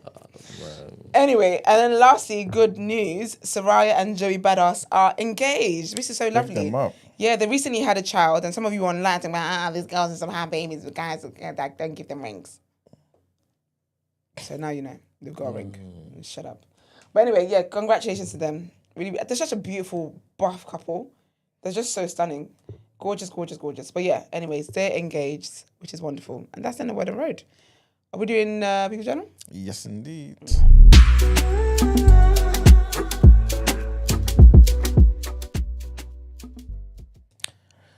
All right, people, welcome to the People's Journal, where I give you the news from an economics point of view. There's quite a few things that I want to mention. Quick, you know what, let me get the rough stuff out of the way quickly. Trigger warning on this one. Big trigger warning on this one. Remember Mr. Al-Fayed? The Harrods guy. Harrods, yes. Obviously, well, not obviously, but basically, Harrods, they confirmed that more than 100 victims of his abuse have entered a compensation scheme opened by themselves on the 31st of March. So they started issuing compensation. I don't know how much they're giving them. It can't be like $2,000. That's their monthly wage. They'll give them, I'll tell you this, I think it varies, right? Okay. But basically, they started doing it from the end of April, right? And the scheme is going to remain open for new applications. Good. So if you're one of those, obviously... You haven't come forward yet? Yeah, exactly. Then you have until March of next year, the 31st of March, 2026. So the eligibility for the scheme has been extended to the employees of his private airline as well. So it's not just for Harrods. I guess it's... they probably will make it sounds to as if the anything. man's hands were everywhere. Exactly. In every business that he owned. There you go. It's a lot of money. So that's what it's looking like, man. Okay. So they're saying that individuals can apply for different compensation amounts, right? Including general damages. So general damages up to 200K, right? Okay. Work impact payment up to 150K. Okay. Many of those who say that he abused them underwent intrusive medical examinations. Remember we spoke about that as well, and some crazy things, right? When they were hired. And compensation for such testing, that would be 10K, right? So if you went for that testing, because you went for the testing, that would be 10K. But then you can add the general damages too, or the work impact payment and all that sort of stuff. Whatever applies to you, basically. But what they said is, it's terrible, man. In March, they basically said that victims of abuse could receive up to £385,000 in compensation, plus treatment costs if they agree to be assessed by a consultant psychiatrist as well. So it does seem like a decent amount of money for them. But they're gonna be pissed. His family, they're all gonna be pissed when that NDA law comes into play, because people can then speak freely about what a monster he was. Yeah. True indeed. Sicko. True indeed. Anyway, he's where he is down below. Next headline, and food bills, man. Oh, man, I was watching something, like a brief clip where this MP, I can't remember his name, was basically laying out all the things that's happened since Keir Starmer's tenure began. Everything increasing. Percentage of the food gone up, this gone up, rent gone up, everything gone up. Council tax will go up. It's ridiculous. Trains will in January too. Yesterday, I was just minding my business, looking in my account now, and I saw my council tax 170. Why is council tax £170? I don't know what I gained from it. All this, I'm having to fight my recycling and bin men to take everything properly. Oh my goodness. Crazy. It's diabolical, man. But yeah, I say all that just to say, sorry guys, there's more bad news. So the average household will spend on food and drink basically £275 more this year. You know, we're like... Yeah, exactly. Exactly. You know what I'm saying? You know, the cheek of them. I hate when they do these reports, just wasting money doing damn reports of things that we could tell you for free. It's true. Very cheeky, man. You know, so like I was saying, man, the food prices have risen by 5.2% compared to last year. You know what I mean? Obviously, this is why they were one of the reasons why they're trying to bring down inflation and everything. But 5.2% increase, it's terrible. It really is terrible. The worst when you go to a shop this week and you go back next week, and then you start questioning yourself, like, did I? Yeah. And say, no, I did. I actually did. It's very mad. It really is. Next thing I wanted to mention is rail services between South Essex and London. They have become publicly owned for the first time since the 20th century.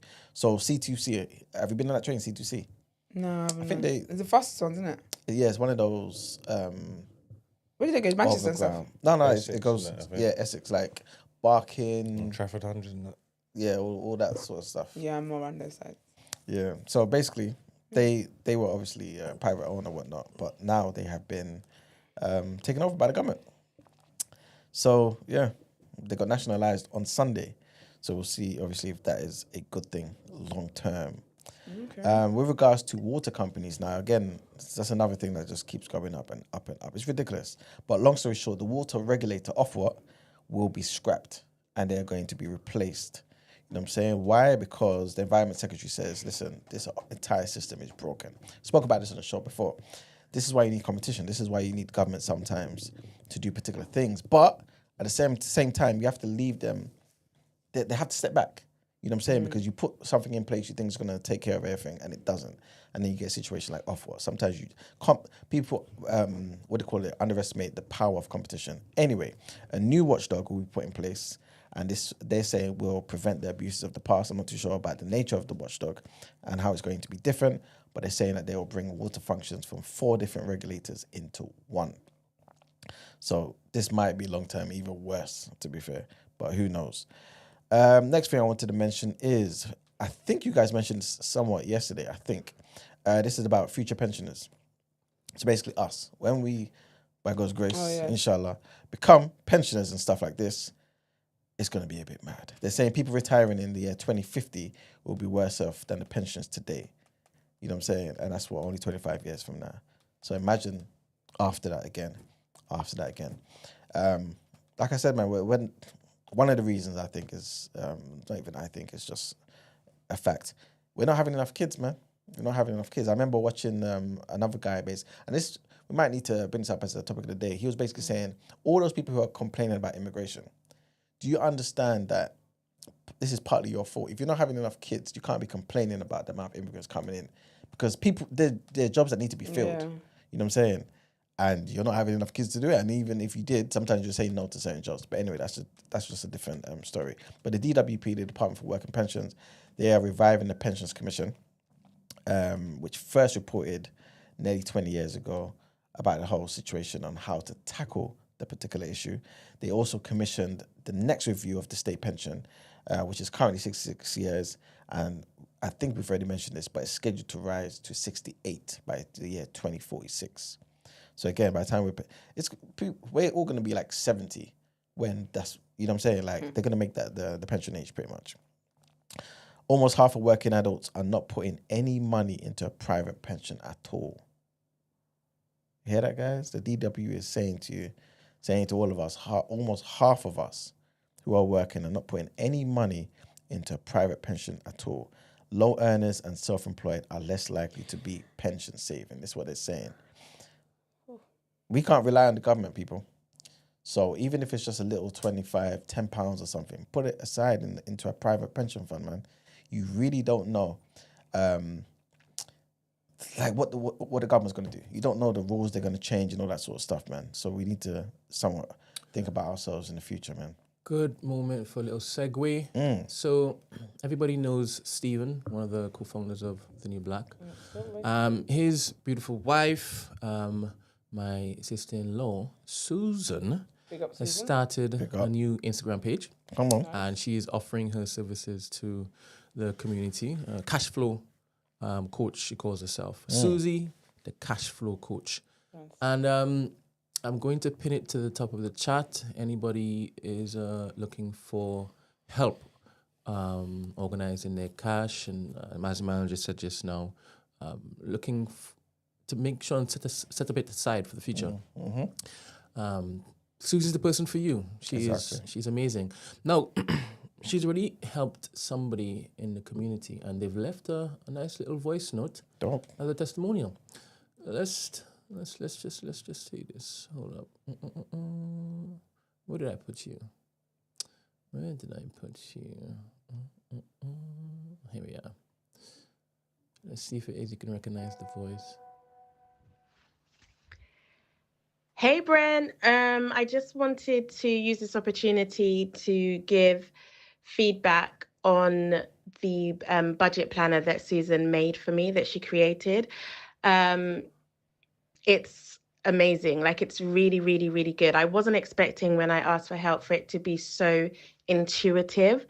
The way it covers a full year, and then even at the end, provides an annual summary, so you can actually see the improvements or lack thereof that you've made in the year.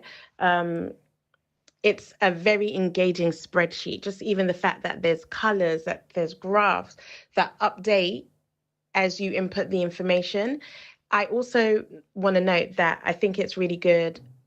I think to use if you're in a family, as well as just if you're like as an individual. And I say that because I think it takes on board income, savings, bills, expenses, and debt in a way that other planners that I've used before don't. They just kind of bunch everything, and then you just have this whole list of things. But this has, like, this is so interactive. I can't explain. You just have to see it. But it's really good. I've been using it since March 2025, and I've found it really, really helpful in giving me a holistic approach to my finances.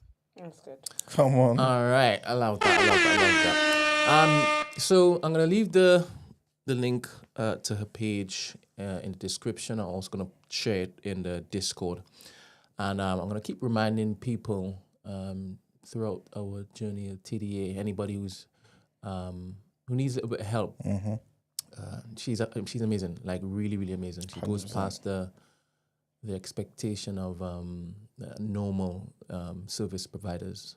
So hit her up. And qualified ACC. Yeah, she's a accountant. qualified. It's not just no respect to those who are self-taught and stuff, but she's no. I'm just saying that for a reason. She's innit? You know what I'm saying? certified. Yeah, you know what I'm saying. Like, yeah. she knows her stuff. You know what I'm saying. So That's good. you're in good hands. You know what I'm saying. That entire family is a blessed family. For sure. Yeah, man. For sure. The cutest kids. Oh, just love them. Cutest kids. You know what I'm saying? So yeah, thank you for the for adding that in, Brent, man. It's really important because when you're looking at the future, yeah, the next 25 years, the way the government is now, the way that the economy is now, if you don't do certain things for yourself instead of relying on the government, you're going to be in trouble, man. And our kids are going to be facing the same issues, but it will be worse. All of us say, our parents, they were able to buy houses when it was X amount of money. Think of what it will be for our children. You know what I'm saying? Like, we have to do certain things now, man. And budgeting and putting certain things aside is like, you'll be so happy, man. Your kids will be happy anyway. You know what I'm saying? But yes. Next thing I wanted to mention is, I want to have a bit more information on this, yeah. But Senegal, big up Senegal. I love Senegal. I love the new leaders in Senegal and what they're doing. This will definitely be a controversial one, but hopefully you guys obviously understand that the intentions are good, you know what I'm saying? But they reversed it anyway. What am I talking about? I'm talking about a ban on wigs, a ban on hair extensions, a ban on skin lightening products. So all of this stuff was basically done, basically. Now, why is wigs in it? What does the wigs do to them? You know, it's all part of the... Nah, man. Person's a heathen. But it did ignite some widespread public backlash. And basically, yeah, man, lasted a day, man. It basically lasted a day. That's a day too long. You know what I'm saying? Big up the girls. Big up the girls. Some of them things should stay on the list. You know what I'm saying? We don't need no skin lightening products. Skin lightening We should don't be need definitely be done, You know but what I I'm don't think wigs is fair. When, like, there's different reasons why people wear wigs, and when you do stuff like that, like, you remove people that there's just too many people. All right. So, well, mind his business. The director, right, basically who initiated the ban and stuff, he aimed to promote Pan-African values, yeah, but he was obviously criticised for policing women's bodies and reflecting broader gender inequality concerns, right? So the critics were arguing that the ban was sexist and paternalistic and highlighted some deeper issues of cultural identity, post-colonialism, and personal freedoms in Senegal. So this is their argument, you know what I'm saying? Obviously, we can see the reason why they did certain things, but obviously, you got to tackle these things properly, innit? So like you're saying, the skin lightening stuff is definitely far worse. and that's something that hopefully will remain in it, or at least, should go back on that ban list. But another thing I wanted to mention is Snowstorm agrees. big up Snowstorm. What? She says, Yes, Senegal, big you up. Yes, get be if all get rid of all. Girl, stop calling your man the N word. Don't be silly. Girl, don't be silly. I was on your side for a second. Focus on that. Well, the next thing I wanted to mention is Burkina Faso. We all love Burkina Faso. We all love. Is it true what I heard? What did you hear, man? Never mind, go on. What happened? Tell me. What Was did it about you Burkina Faso? Yes. What did you hear? No, go on. Are they banning wigs too? Nope. Go on. Basically, it's about the elections and stuff. They're doing well though, aren't they? Well, Is it Burkina Faso at the moment that's like the leader is doing extraordinarily well? Yes. Yeah, big up them, man. Yeah. I heard that he Is wants Bernie to Mafaso? basically... Huh? Yeah, Burkina Faso. What'd you say? What did you say? Bernie Mafaso, Ibrahim Toure. Yeah. Okay. Ibrahim Toure. I need to show you the clip. Basically, what's his name? Bouncer. Is that what you heard, Brent, as well? What did you hear? Bernie Mafaso? Yeah. Yeah, that's what I heard. Oh, okay. Yeah. Basically, Ibrahim Toure. they were making fun of him because he was basically trying to report on Burkina Faso, but he was saying, what was he saying? Bernie Burkina Mafaso. Faso. Ibrahim Toure. it was terrible. Anyways, that's what Mark is basically referring to. But yeah, Brent, what did you hear? Why is people saying Mertastic isn't Snowstorm? She got you confused too? She They came late, man. Hey, you gotta stay ahead of the... You know what I'm saying? Always. Always, man. Is this a person? So basically, he, and I don't know if it's true or not, he's trying to get all of the African states together and have one currency. Let me try to find the tweet. I think I saved and bookmarked it. Hold up. Continue. Yeah. Basically, they've disbanded the country's electoral commission, calling it a waste of money. Now, granted, he's doing an amazing job, our good brother Ibrahim Traore, and he's changed up so many things, man. He's so many things. You know what I'm saying? I remember we had a topic of the day on this, where I basically listed out all the things he's done, the improvements already since he's been in power, and it's only been like 3 years, right? But it's not even a but situation. 1 second, people. Okay, cool. I'm gonna come back to that, right? So basically, he's basically dissolved the electoral commission, basically saying it's a waste of money, and he's transferring election management to the Interior Ministry, right? Also, they've extended the transition to democracy until July 2029. So he's going to be in power from now to 2029. We've obviously seen in the past how military leaders can extend these things, innit? And they don't, push the country back to civilian rule for decades, right? I think in this situation, I don't think anybody would mind, you know what I'm saying, because he's doing an amazing job. But I wanted to see if people do care about this. It's probably maybe a topic of the day for another day. But that's what the situation is. Obviously, people are criticizing it to some degree. Those who, especially those outside of the continent, they'll be criticizing it. America already started lying about him, saying how he's seizing the country's gold for their own purposes. Just lies and lies and lies. And they wanted to start their evil. But obviously, he dealt with that situation. But yeah. That's that situation. But Brent's basically showed me this, which basically said that Ibrahim Traore has announced a bold plan to unite the African continent under one system. He said he wants to create the United States of Africa, where all African countries will come together as one. In his plan, there'll be one government system, one currency, Afro money, and one African passport. All Africans will be able to freely travel without visas. He also said that the wealth of Africa should be shared equally amongst all countries, so no one is left behind. Okay? Okay. Do you subscribe to that? Not entirely. Not entirely. So it's going to be another USA? Basically, to some degree. That's going to be confusing. It would be. Why don't you agree with that? Because I'm hearing a lot of socialism, man. I'm hearing a lot of socialism. And obviously, you guys know I don't subscribe to that. although it is different, I've always tried to make the distinction between socialism from a Eurocentric point of view versus the African one. I think one's more natural to us. But I'm not too sure if something like that's forced will be the most productive thing. I think countries need to have the freedom to do particular things, right? It's kind of like when, like a lot of the issues that we have in Africa is because tribes have been grouped together to be called one nation. Granted, it was done by Europeans, but it almost would be almost the same thing, because you'd have people saying, listen, this is the best thing for all of us. Let's all do this. And it'll be enforced.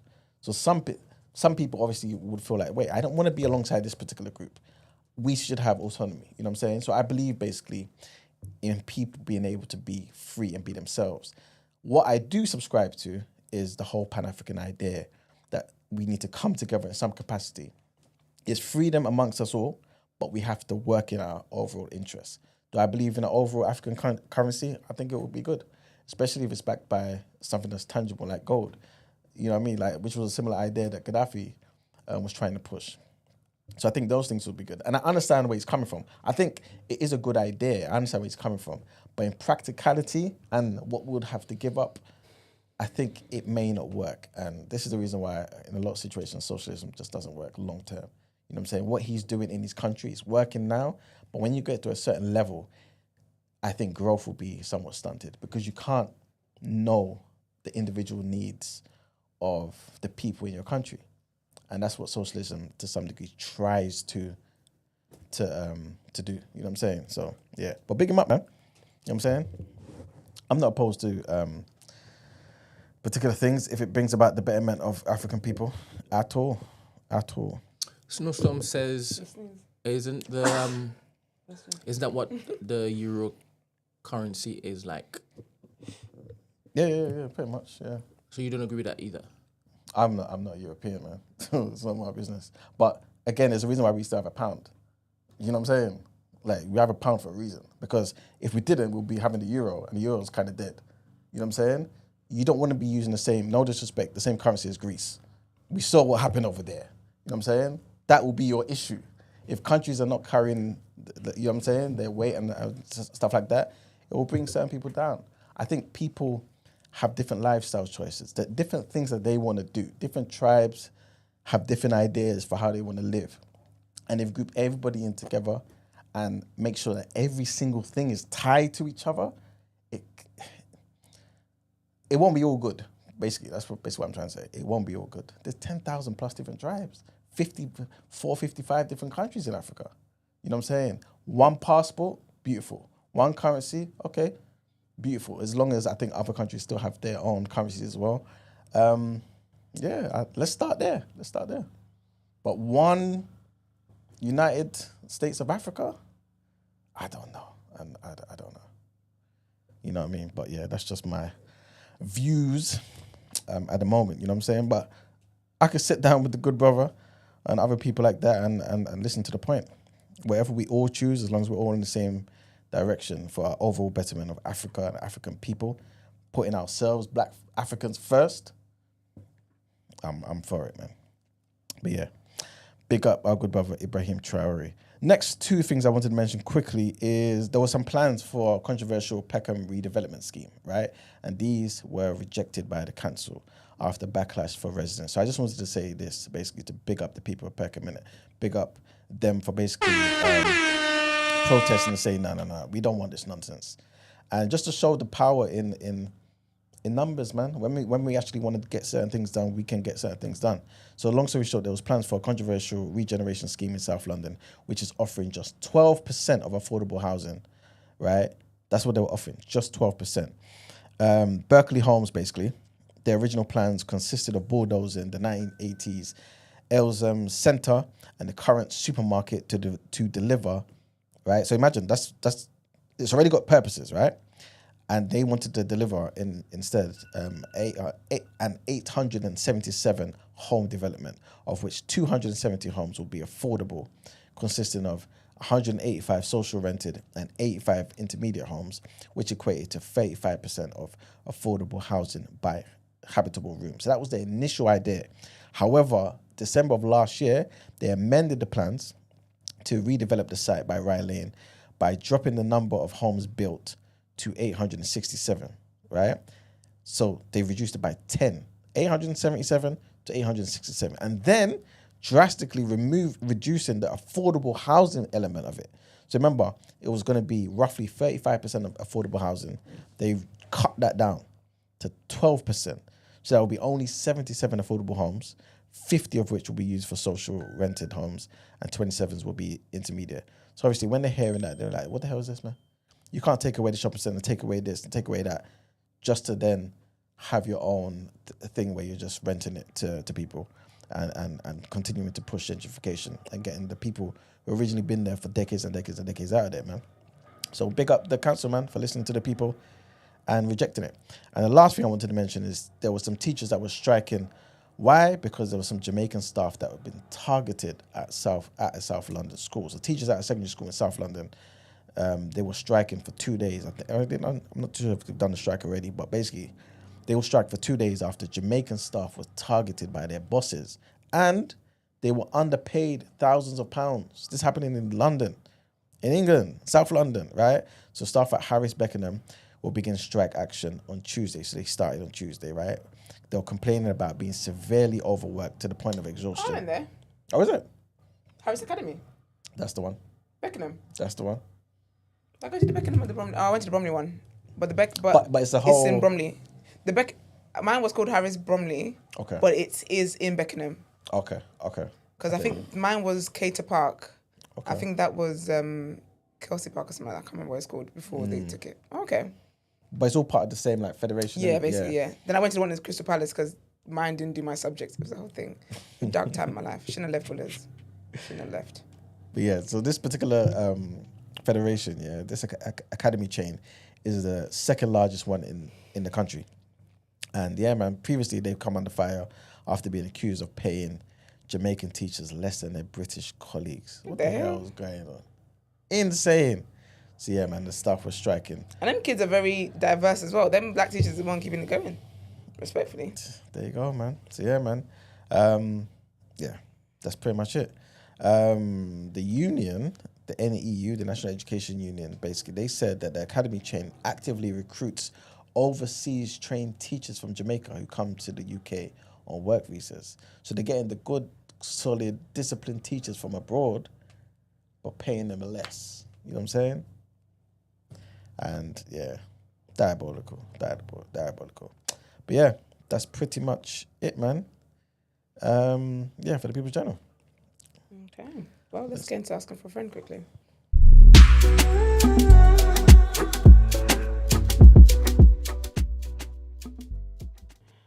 All right, this is a rerun, I believe. Some of you would have heard this before, but Marks and I weren't here, so here we are.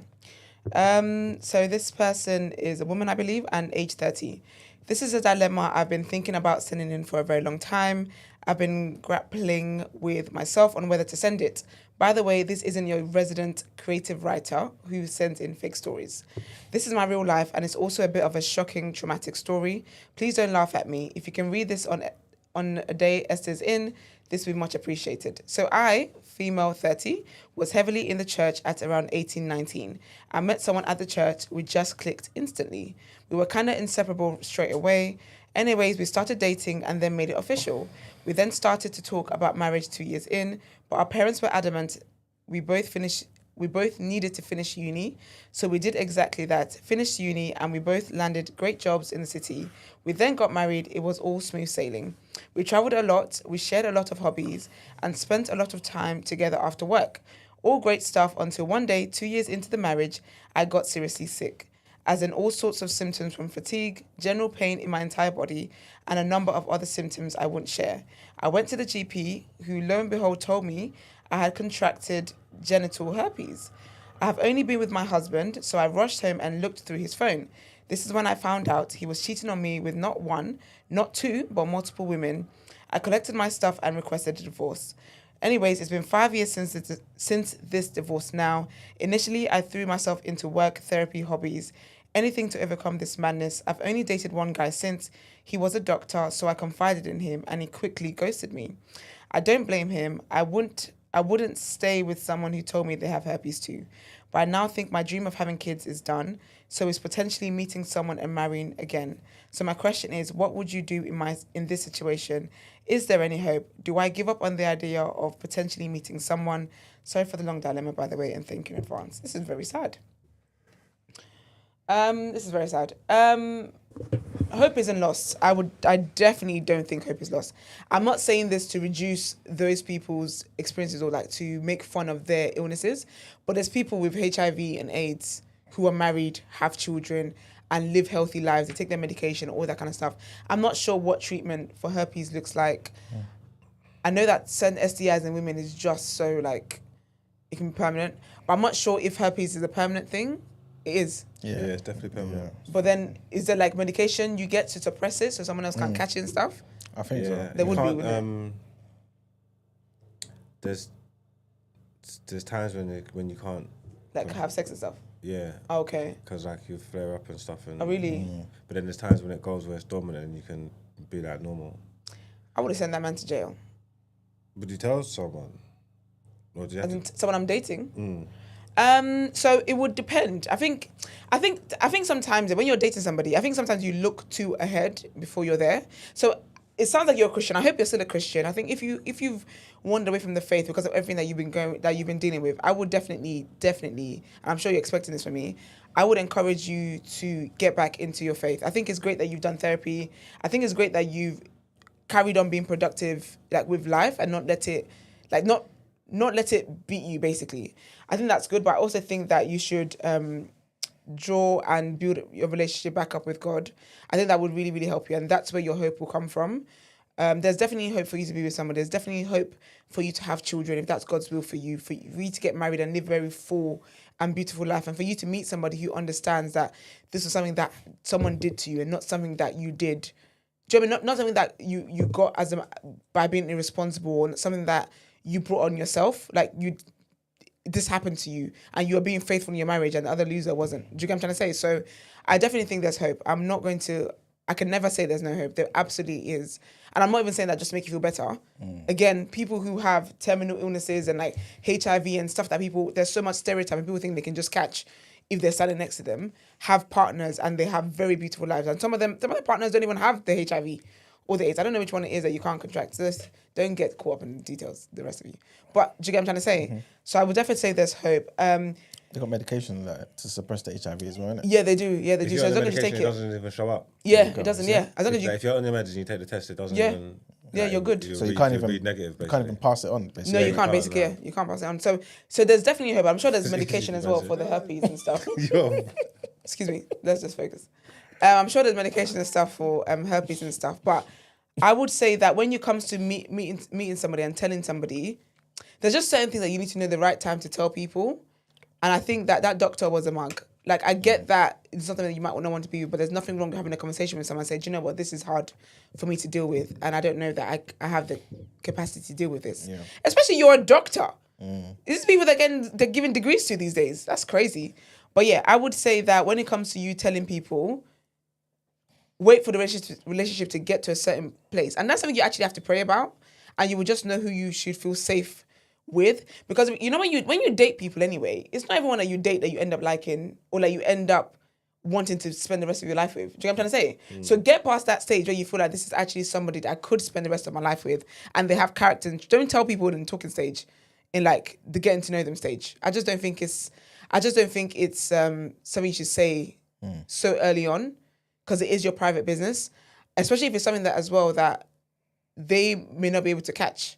I'm not saying you should see people and not tell them. You absolutely should, but it's not something that's like, if they're around you, they're just going to catch from being around you. Do you know what I mean? They're not in danger in that way. But I'm really sorry to hear that. I'm really, really sorry to hear that. And this is a sad thing, man. When society makes people feel like, oh, you do things the right way, life is going to be perfect for you. But these are the other side of things that doesn't get discussed as often. So I'm really sorry that you're having to deal with this, but there is definitely hope. Don't give up on love. Don't give up on meeting somebody. Don't give up on having children.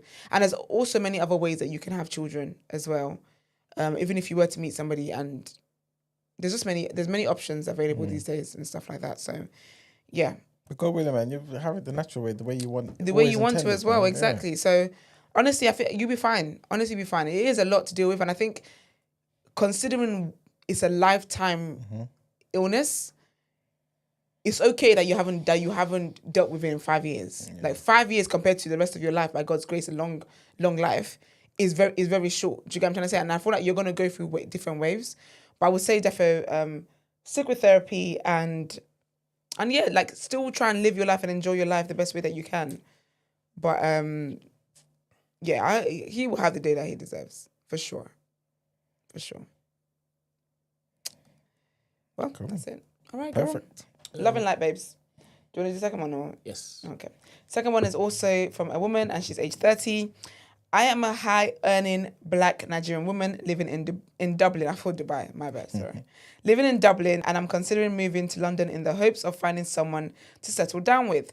I find that black men in Dublin are often intimidated by independence and salary. Girls, so are the ones here. How do I appear more feminine?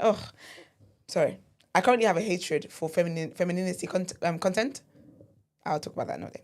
How do I appear more feminine and softer to men so that they can see beyond my accomplishments? I'm ready to settle down, keen to hear thoughts from the men. Damn right, the men. Because you wouldn't hear the thoughts that you think will help you from me. Sorry. She says, how do I appear more feminine and softer to men so that they can see beyond my accomplishments? I'm ready to settle down, keen to hear thoughts from the men on the pod on what puts them off about a highly successful woman. Men, discuss. No, I don't know what to say. I'm not put off by a highly successful woman. At all. At all. Ain't no losers in this room, I'm afraid. You know what I'm saying? Do you know what I mean? Wrong podcast. That kind of stuff don't scare me. Furthermore, I only date gal with credentials.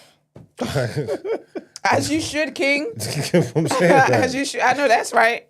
As you should, King. Yeah, you gotta have something going on for Doing yourself. liabilities. So. And then I don't know what's Black Rob, can you come to the Discord and help us out? Because Emmanuel's pretending like he doesn't know how to do what he normally does. When I'm basically reading it again so I can try and He's put myself in that. Yeah, you know what I'm saying? I'm giving proper advice because this is a Nigerian woman. But when the people do all this stuff and it's like, I have to take these things and read them with a pinch of salt. You get what I'm trying to say? That because I need more information. Because your success might not be why they don't like you.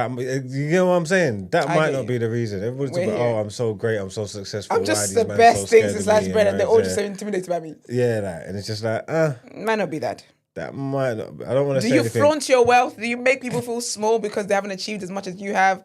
Are you elitist? Are you classist? Like, these are the things that really matter in this. I don't believe that you should make yourself feel small because of your successes, but I also don't believe that you should make everyone else feel like they're not, like they've wasted their lives because they're not as successful as you. Everyone is running different races. Everyone has different goals and stuff like that. I would never ever encourage a woman to make herself feel small for a man that's insecure. I promise you that you do not want to be with an insecure man. You do not. The worst decisions I've made in men have been insecure men. They will make sure you have nothing by the end of it, by the end of all of that. Less than nothing they will make sure you have. Absolutely not. Like, I feel like you should meet somebody who's confident. Like the guys have said here, they're not intimidated by a successful woman. Who, like, what kind of loser thing is that? And start spending your money as well, man. On the guys. Yeah, man. Buy their love. Because obviously, you know what it is? Buy them a Birkin or two. Successful men, don't have this problem saying, "Oh, women are put off by me," because they're successful, they got money, and they're blowing bands on gal. They got Jones. You get me? Whether they be sugar daddy, you know what I'm trying to say. They be letting it go, and they got gal. Whereas the women get successful now, and think the man them just gonna want them because they're successful. Men don't care about all that kind of stuff. Yeah. You know what I'm trying to say? But there's men out there that need roofs over their head, that need 3 meals a day. Like, do you know what I'm trying to say? Provide. Like, you have man flocking to you. Let them. It's the same. It'd be the provider. If you move like how these men move, like the sugar daddies, get on your sugar mummy flow. Like, let them know like you're outside. And then, because there's no point just having money and being successful and having bread for no reason if you're not going to benefit from it. That's why men don't care, innit? You know what I'm trying to say? Women will care because they benefited from it, like from the lifestyle. If a man's got good money, they can benefit from it. They're dating, dinners, bags and shoes and lifestyle, all that kind of stuff. They benefit from it. Men don't care because we don't benefit from Do you know all what, this money. actually? Do you know what, to be fair, though, actually? Because I'm aware... Is that Black Rob? Sorry, Black Rob. 1 second, sorry, babes. I'm aware that I'm a certain type of woman. I'm never going to bring myself small. For a man? Oh, hell no. However, though, let me help you as someone who knows what she wants. She knows what she wants. So I think that if you don't have an issue with making yourself, because not everyone has an issue with that. So if she genuinely doesn't have an issue with that, then I don't think that you should let men know how successful you are then. I think if that's something that intimidates them, then don't let them know how well you're doing. Don't let them know how successful you are. Essentially hide that part. Yeah. Or be somewhat secretive about that part of your life and live that way. Do you know what I'm trying to say? Like, I think if your goal is to get married and that's super, super important to you, who am I to say that you shouldn't get your goal? I think then you should actually, if you're comfortable with it, minimize yourself to get that. And I know it sounds, because I'm the one saying it sounds wild. I promise I'm not being sarcastic. I genuinely mean that because everyone has different goals. My goal in life is not to have kids and get married. Like, I have other goals. Do you get what I mean? But if that's hers and she's already achieved everything else and this is the one thing that's missing, because we kind of talked about this yesterday, this is the one thing that's missing, then I do think then that you should find a way to just tone it down and then be with, and until you can attract the kind of man that you think you want. Yeah. But I think also... go on, Black Rob. Isn't that like catfishing? If catfishing your personality, if you're money fishing. Because she wants a goal, so she's gonna play the character that the guy wants up until she gets it, and then she's gonna revert back to who she is. Oh no, see, Black Rob, she can't. Where I'm going with her is she needs to be in that marriage hiding accounts. She needs to be in that marriage forging payslips. If this is what you want, sister, you have to go all the way. Because you know what? Because what made me say that was because I remember that there are women. I've talked about this on the show before. How there's some women in Nigeria, right, who their husbands don't want them to earn more than them, and so the HR, like the company, actually gives them like 2 different payslips. They give them a payslip that's like less of what they actually earn, just so their man doesn't feel the type of way and he doesn't move mad, basically. So it's a marriage built on lies. If this is what she wants, because she wants to build marriage and security. What she said. Because from what it is that she's saying, because basically, if this was me in the dilemma, right? If the men I'm attracting are insecure about my wealth, then that means there's another men for me. That means insecure men is not what I should be going for. But she's upset that these men that she wants, who are insecure, don't want her back. So that means her type are insecure men. So basically, do what it is that you need to do to attract the kind of men that you think you deserve. Because she thinks we're making a lot of now I'm sarcastic. Now because she thinks that she deserves insecure men. No. So go for it, sis. Let's be a bit nice. What do you mean being nice? I've been nice for the past 5 minutes. I'll tell you why. I'm leaving in 2 days. I have nothing to lose. So no, the reason why I'm saying this is because I think she's just basically saying in Dublin, her experience is X, Y, Z. All the men in Dublin. Yeah, but she ain't. India is with Dami. I don't want to bring their mess into anything, right? But India is like public facing and blah blah blah. And people talk about their wealth all the time. She's gonna tell me that she's been through all the men in Dublin. This is part of the issue. You've met some men who are insecure, and you've assumed that all the men in Dublin are now like this, and so now you want to move, get up and live and move to London. The problems you'll face in London are very different. But you wish you had Dublin men. What I found quite telling is the way she worded the dilemma. She said, "I want to appear more feminine, not I want to be more feminine." So she's basically saying, "I have an outcome I want to achieve, and I know I need to present a certain way, but I don't want to actually do the work to actually bridge the gap between maybe the personality flaws that I have that won't get me to the guy I want." Because whenever women that write dilemmas in that kind of manner, typically they go, "Oh, men are intimidated of me. I'm successful. Not I've got a crappy personality." So what happens is that men are intimidated of successful men. They do not like the personality traits attached to a lot of women that happen to be successful. Because if you look at, I was even speaking to someone the other day in the chat about how there's like studies about how a lot of women that are in the C-suite, typically their personality traits are very much aligned with the men in C-suite. So they have very disagreeable, argumentative, headstrong, all the things that makes you a good CEO, but a terrible wife. they normally have the same personality traits. So really, we're not intimidated by your success. It's your character. The character that you have to get into the C-suite of big companies typically means that you'll have a certain personality trait that most men don't like. So that's the thing that men don't like, not the success. But it just so happens that the personality trait that's attached to that success. But that's why I think the advice should be, yeah. Because to me, I'm seeing it like she's tried in Dublin, yeah, and she's just thinking, okay, cool. I think the issue is it's your money. The money, No. right? And what's the other thing? And the independence as well, right? But when she's saying, how do I appear more feminine and softer to men so that they can see beyond my accomplishments? I'm not necessarily taking it as she doesn't want to do the work. I think she's basically trying to say, like, what am I giving off that makes it seem as though I can take care of myself and don't need you? Because she's saying, I do need you. I want a family. Do you get what I'm saying? But what am I doing? So see how you mentioned certain traits of CEOs will be the same sort of things that will cause issues at home as a woman. She's basically saying, okay, what might those things be? What are the things that make it hard for you to date me? Do you get what I'm saying? So I would agree with you what you're saying, but what she said was that the fact that she said, I'm going to leave, she did, it's what I was talking about the other day about how, like, when men mess up their lives, it's normally because they did something, like they cheated or whatever like that. When women mess up their lives, it's the internal stories that they tell themselves and they make stupid actions outwardly. So she's going, all these men are scared of my success, so I'm going to leave the country and that's going to solve my problem, not do the internal work. Like, you're the common factor.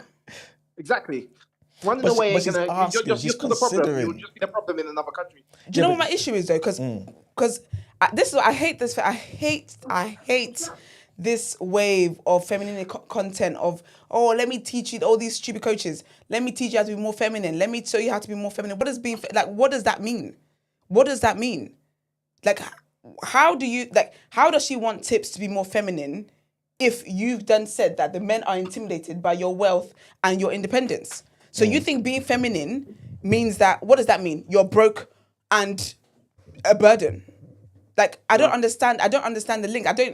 That's why I feel like maybe, I'm not saying there's some men who are not insecure about women who out-earn them. Absolutely, we all know that's true. However, maybe that's just not it though. Maybe there's more to it. Like me, Mark was saying, maybe it's your personality. Maybe you flaunt your wealth. Maybe you're elitist. A lot of people are elitist. A lot of people that earn well are elitists. They just don't hear in the way they speak to people. Maybe you look down on people. Maybe it's the way you speak. Maybe you're very judgmental. Like a guy wants to take you here and you're like, oh, they don't really like. Maybe it's just the way that you behave. But that's what I think she's asking though. She's saying, am I doing these things? Like, for example. But she didn't give us any examples of what she's doing. We don't know what her personality is like. Exactly. We don't know what her character is like. All she told us is that men are insecure because I'm earning well. Exactly. How do I become more feminine? Because your assumption is that women that are feminine are broke and destitute. Girl. Yeah, she prescribed the problem as something external rather than internal. Yeah. Therefore, she's misdiagnosed it from the jump. And then you're asking for tips on an internal issue. But go on, give us an example. What I was going to say is, I hear what you guys are saying, innit? But we do know some guys are intimidated by women who have things. Oh, we know. 100%. So let's just say a guy is taking her out on a date. He gets to the venue first. She pulls up in a Porsche. She's earned. She's living well, whatever it may be. She pulls up in a Porsche. For certain guys, he might be thinking, oh man, okay, she's one of them. Immediately. Yeah. So I think she's just basically saying, okay, yes, certain guys might start thinking particular things, but what can I do to kind of compensate that? Because I genuinely want a family. I'm not trying to soften who I am. But you know my issue though? I just want to know what to lead with. My issue is that why, as a woman who is earning well, who is successful, who is independent, like having these things doesn't mean you don't want a partner. Having these things doesn't mean that you don't want a family. But why is it that the men that you want to lessen yourself for are the insecure men? Do you know how many men there are who are not earning as well as their wives? They don't care. They don't care. Like, as long as you're not making their life a terror because of what you're earning, they literally don't care. So, like, why are those not the men you want to appeal to? why are those not the men you want to attract? Why have you assumed because you've met a few insecure men that that's how all men feel about wealth, and then because of that now you're wanting to pretend to be something that you're clearly not? Like, why would that be the kind of marriage and relationship that you would want to have for the rest of your life? Like, why? You're clearly a brilliant woman. You're clearly talented. You're clearly skillful. Like, clearly, her success is not something that she can just put in a ball and just and keep away at nighttime or keep away sometime. Like, you're going to continue to do well by the grace of God. So why do you not want to meet somebody who will support you in that and you can support his dreams as well? Like, why is insecure men your target group? But it's not because she's saying, I want to move so I don't find them. They're here. They are here. They're in Burkina Faso. What was the way the man pronounced it? They're in Kenya. They're in Nigeria. They're insecure because, again, that's not... All men are not insecure about women's wealth, for one. For sure. And so all men in Dublin cannot be insecure about your wealth. You just haven't found the right guy. And that's okay.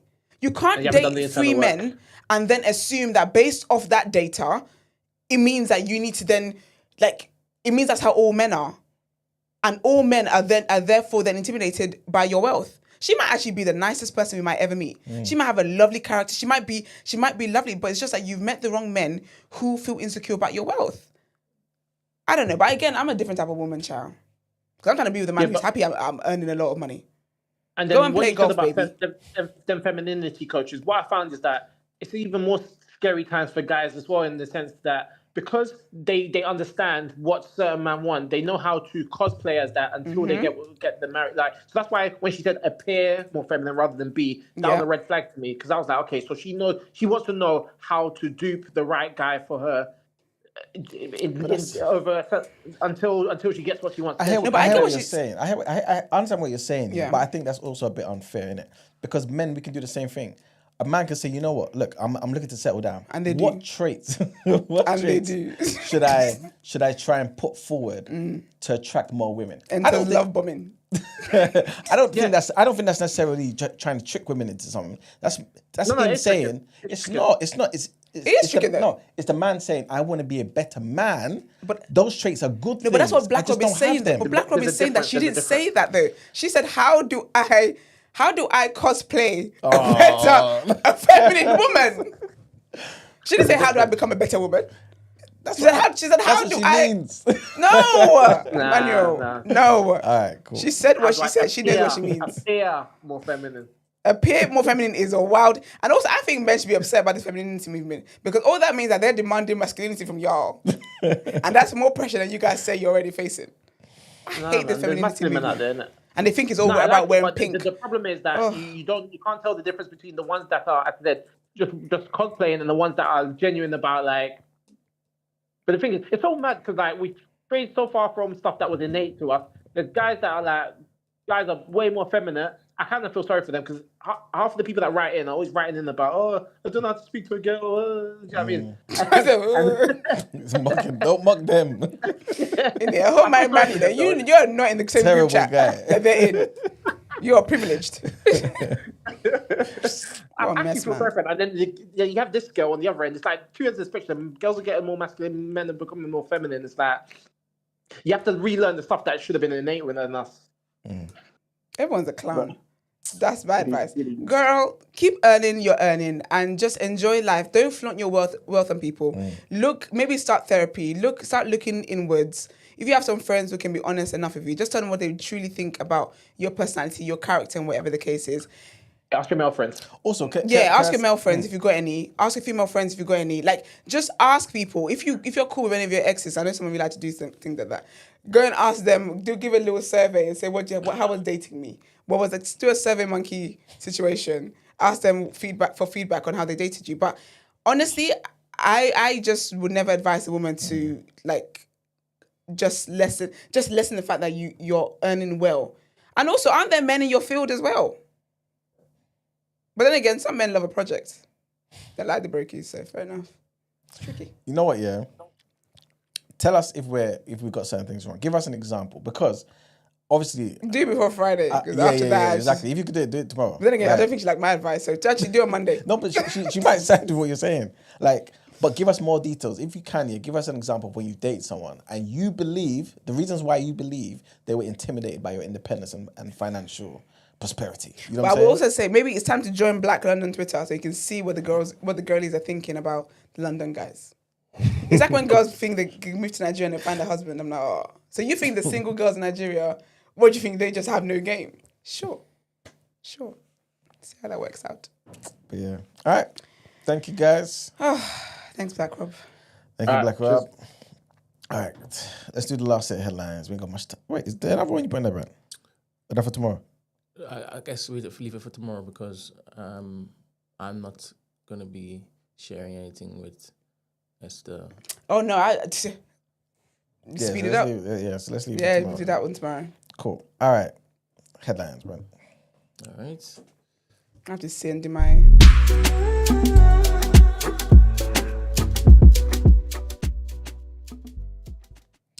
All right, people. So, diabolical thing, man. Trigger warning, people. Trigger warning. Basically, a hospital gave a family 2 death certificates for their dad to cover up a mistake. 2? Yes.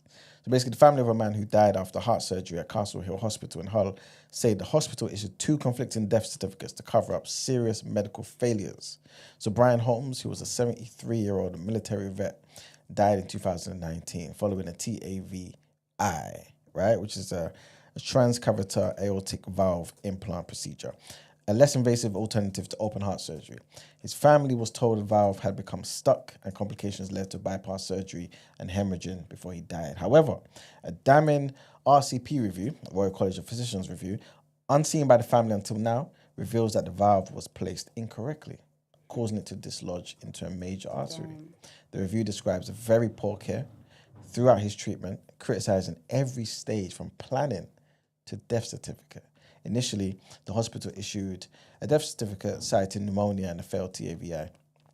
But when the family tried to register his death, they were given a second certificate with all mention of the failed surgery removed. The RCP review states his second certificate was inaccurate and there was no referral to the coroner. The family only discovered the certificate discrepancy when shown the RCP report by the BBC. Castle Hill is under police investigation over a series of deaths linked to these same procedures, between 2019 and 2023.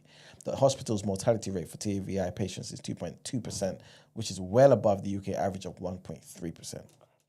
Next headline, and this is good, man. The UK government plans to introduce strict screen time limits for teenagers to tackle compulsive phone use. This is what the Technology Secretary Peter Kyle said on Sky News. A 2-hour daily cap per app, plus possible nighttime or school time curfews that block access once limits are reached, are under consideration.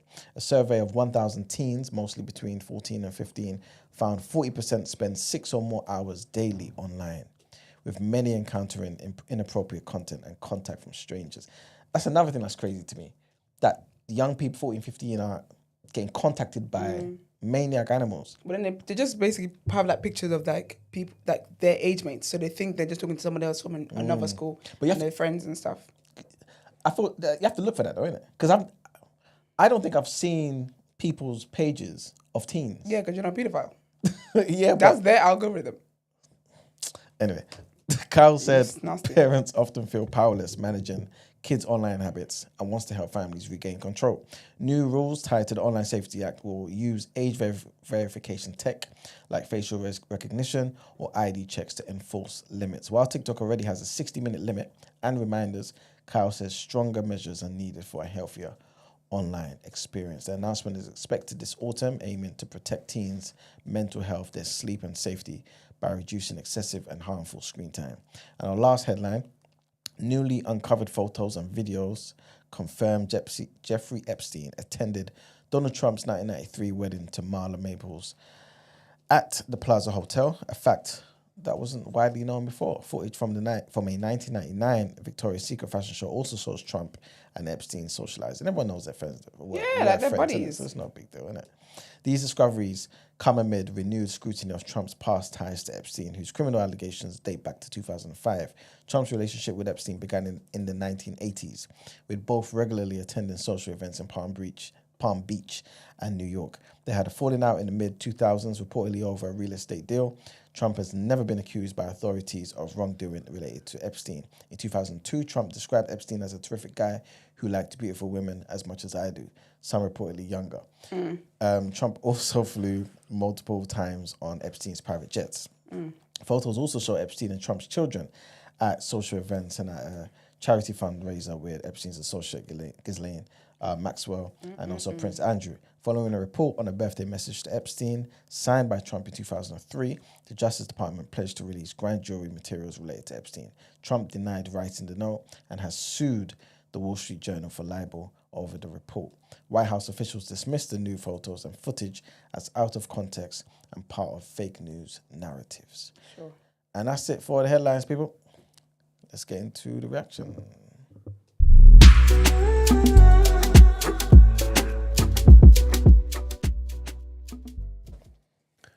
Welcome to the reaction, people, where I read out sports headlines. I don't know if I can actually even get into this because Brent. I'm here. Huh? I'm here. Yeah, but I mean, I don't know if we've got the time to do this. No. It'll be very, very brief. Huh? It'll be very, very brief. Then it's not worth it. I was gonna do it. You want to really go for it? Yeah, Friday it is. I want to talk. I want to talk when I can talk. Friday it is. Alright, Yeah, that'll do it. Did you watch the boxing? Yeah. Oh, no. Did the bar really have a party? There's video footage. The reports suggest he didn't know about much. He was just wandering around. Who are these people? Are we gonna say that?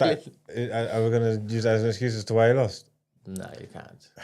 And to be fair, what's his name? Don Charles said, listen, they did the same thing before AJ. You know what I'm saying? So it's just part of their normal thing, innit? So why would they change it, sort of thing? It just seems wild, obviously, because the man got knocked out and it doesn't seem serious. It's kind of like when we heard AJ was partying in Miami before the Ruiz fight. You know what I'm saying? So, yeah. But yeah, it seemed like it's something they normally do, I guess. Obviously, Don Charles said it's not a party, which is a gathering. But yeah. I was thinking, how much would that really, like, if he's not there drinking and stuff, and what's that? What's it mentally? You're saying he's not in the right frame of mind. It's not going to do nothing physically. Game, man. But he's just chilling out, though, man. It's never been a problem before. You know what I'm saying? Just unwinding. There's people them out there. Him mentally not being in the right frame. Oh my God. Do you think the next time they ask you, he's got another fight? That was his Super Bowl, right? That's ridiculous. Hulk smash. Did you guys feel sorry for him? No. Do you know why? Because, like, when he got that last blow, yeah. Obviously, maybe it's because I'm considering the other things, innit? Like, in the brain, innit? Like, when he got the blow. Well, and the guard went flying. The mouth guard. Yeah, and his leg just did that thing and he dropped. And he's looking at the ref, looking at his corner. And then obviously they count to 10. He was counting. I was like, he ain't going to get up. He ain't getting up, He no was chance. just sitting there saying, no. You're trying to stand up at 8. Like, it's going to allow it. Yeah, he was done. But it wasn't even the knockout punch. It was the first punch. Like, did he get knocked down first? Yeah, that was the second knockdown. So the finish was the second knockdown? Yeah. Yeah, so after the first knockdown, he ran up on him and he gave him a right hand straight away. And it was that one. I said, yo, that one was great. He didn't even give him a chance. He just ran up on him, bow. And then I said, yeah, nah, he's done. Like, he's done. So, but he was never going to win that fight. Yeah. And I was even saying it was probably made it more sad, more annoying what happened the first time round. Because he did get bumped.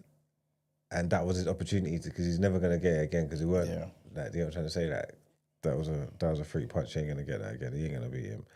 We knew that. But there's nothing to feel sorry for him. I think maybe, yeah, it's just how his face looked. Like, he just looked defeated. And he just walked to his corner. Just like, you know what I mean? I was arguing with Lunes. Lunes is saying that Usyk is the best heavyweight of all time ever that's ever lived. Yeah. And I'm saying, you are crazy saying he's the greatest. I'm saying, that is impossible. I'm saying a prime Tyson will get him the hell out of there. I'm saying Lennox gets him the hell out of there. But he's saying he's the best ever. And I'm saying, there's no way you can beat Fury twice. Second Fury was a joke as well. AJ twice. Dubois twice. Yeah.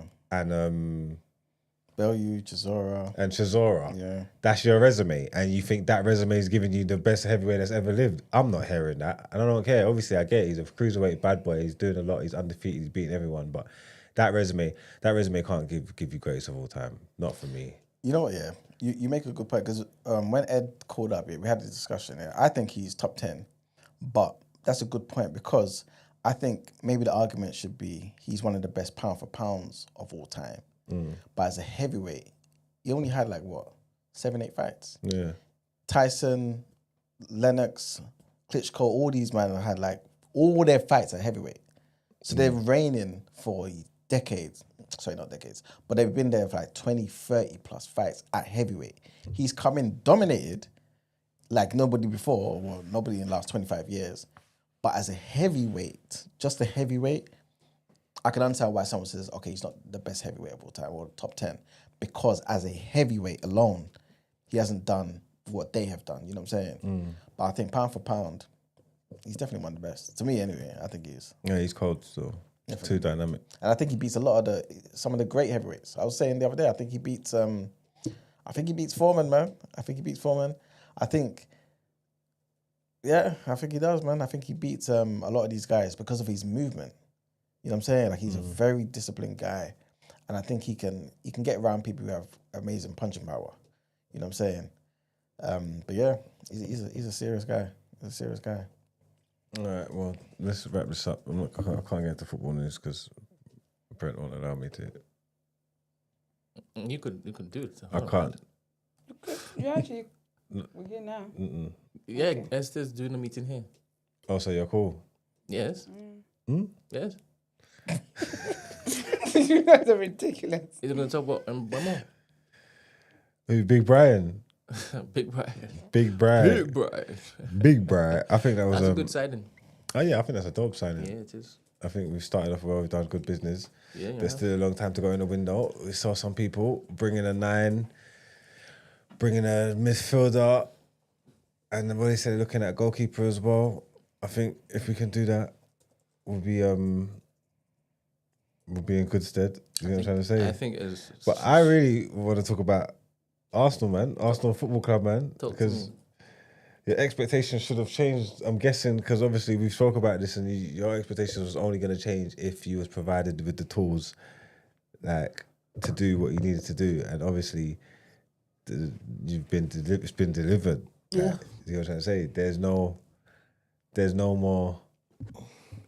more excuse. You needed a 9, you needed an attacking player. You've even improved your midfield. And defensively, you've brought players in. Arteta's got all the tools needed to be successful now. Everything that you said was missing from the season before, you've got it now. You get me? Madueke's in there, so you got extra winger backup for Saka. You don't have to get over him. All the stars have aligned for you. Are you ready to make predictions now?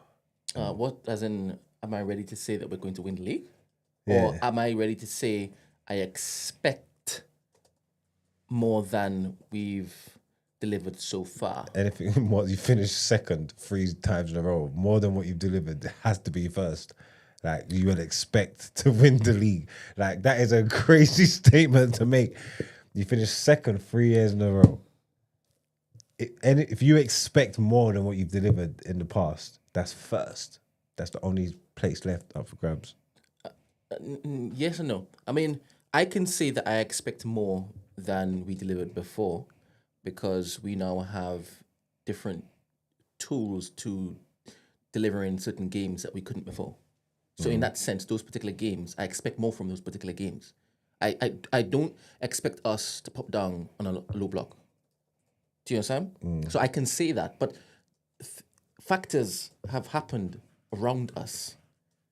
If things stay the same, I think I would change my sentiment.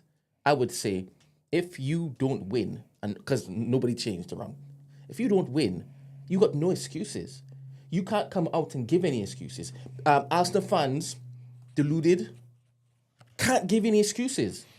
That's not fair because we've had this conversation bare times, and obviously I've explained to you about how the window looks and whatnot, like how the window of opportunity looks, and that as the season moves forward, I'm sure we got into it at some point when I'm saying that like Newcastle are going to improve, Chelsea are going to improve. Obviously Liverpool won already and they didn't even buy nothing, and then they're going to improve. City are going to come back. So, like obviously your window of opportunity is different. That was your best opportunity to do things, and you would turn around and say no, but we haven't had what we needed. That so that irrelevant of that, we need a striker. We need a very rest. So now you got it. So now you can't come and talk about because things around you changing, because we know that it changes every season. No, you got me wrong. I'm confident going into this season. The same way I was confident going into the last season. What he has done gives me or provides me with this confidence. What we were able to do last season with all of the calamities that befell us gives me the confidence. I am not shirking away from making bold claims this season. For me, the jeopardy makes it even more interesting. Me looking to make bold claims. We're winning this season. That's my bold claim. I am putting my marker saying we are winning this season. Come on. I'm a different guy. I'm a different guy. We are winning this season, even though Liverpool is looking wavy. Even though They've just done a football manager thing. That's going to go one of two ways. Yes. But I think the only team that could look to basically slap them in their face is Arsenal. Well, boy, Chelsea are decent. I hear you. They've done some good business. I hear you. And they haven't finished yet. I hear you, but they've always been doing good business. No, but they haven't always been getting it together. That Maresca started slow, then he started getting it together. Obviously, I know his conference leagues are going to chat shit, but they won something last year. They've already started making the improvements on the pitch that they needed to make. Now they've added to the personnel, and they definitely ain't finished yet. Kudos to Spurs. It's a good move. It strengthens them a lot. Kudos is good. Well, Spurs are in a, even if they get Gibbs White, Spurs are in a different position than a lot of people think, because I don't think people understand how good Thomas Frank is, and if his expertise translate over. Obviously, it's different with a Brentford team and whatnot. But if his skill set translates over and he can get the best out of that Tottenham team, they're going to be very good. You're not going to be seeing him playing 8 players past that halfway line. Oh, like on the big. He ain't going to be doing that at all. Yeah, no, he's just a good coach. So they're going to be decent.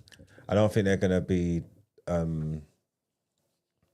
like up the end that needs to worry you lot. You lot are like Chelsea, Liverpool, City, Newcastle. And then after that, then it stops. I think Spurs and Villa, and I don't know about Newcastle though, because the squad has been jostled a bit with the unrest. I don't think it's going to be the same. Well, the unrest is just the Isak thing. I don't. Yeah, he knows he can get out of there. If he can give them one more season, he can't bomb it off. He can't down tools and get what he's expecting. For him to maximize his opportunity, he has to slap goals again. It's January, bro. Huh? It's January, bro. Yeah, nah. I think he'll be fine. If he don't get his move, he'll be fine. I think he'll be cool. They need to bring in actually they got Elanga in it. They need to bring in a little bit more. But Newcastle are decent. I think Newcastle will be alright because it's probably the same thing that Spurs. They're well coached. You know what I'm trying to say? That they're well coached. They're a decent team. I think they're gonna be alright. They need to bring a bit more in because obviously they got Champions League, right? Yeah.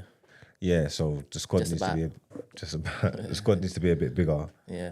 To handle all that and that. Marks, Gyökeres, goal.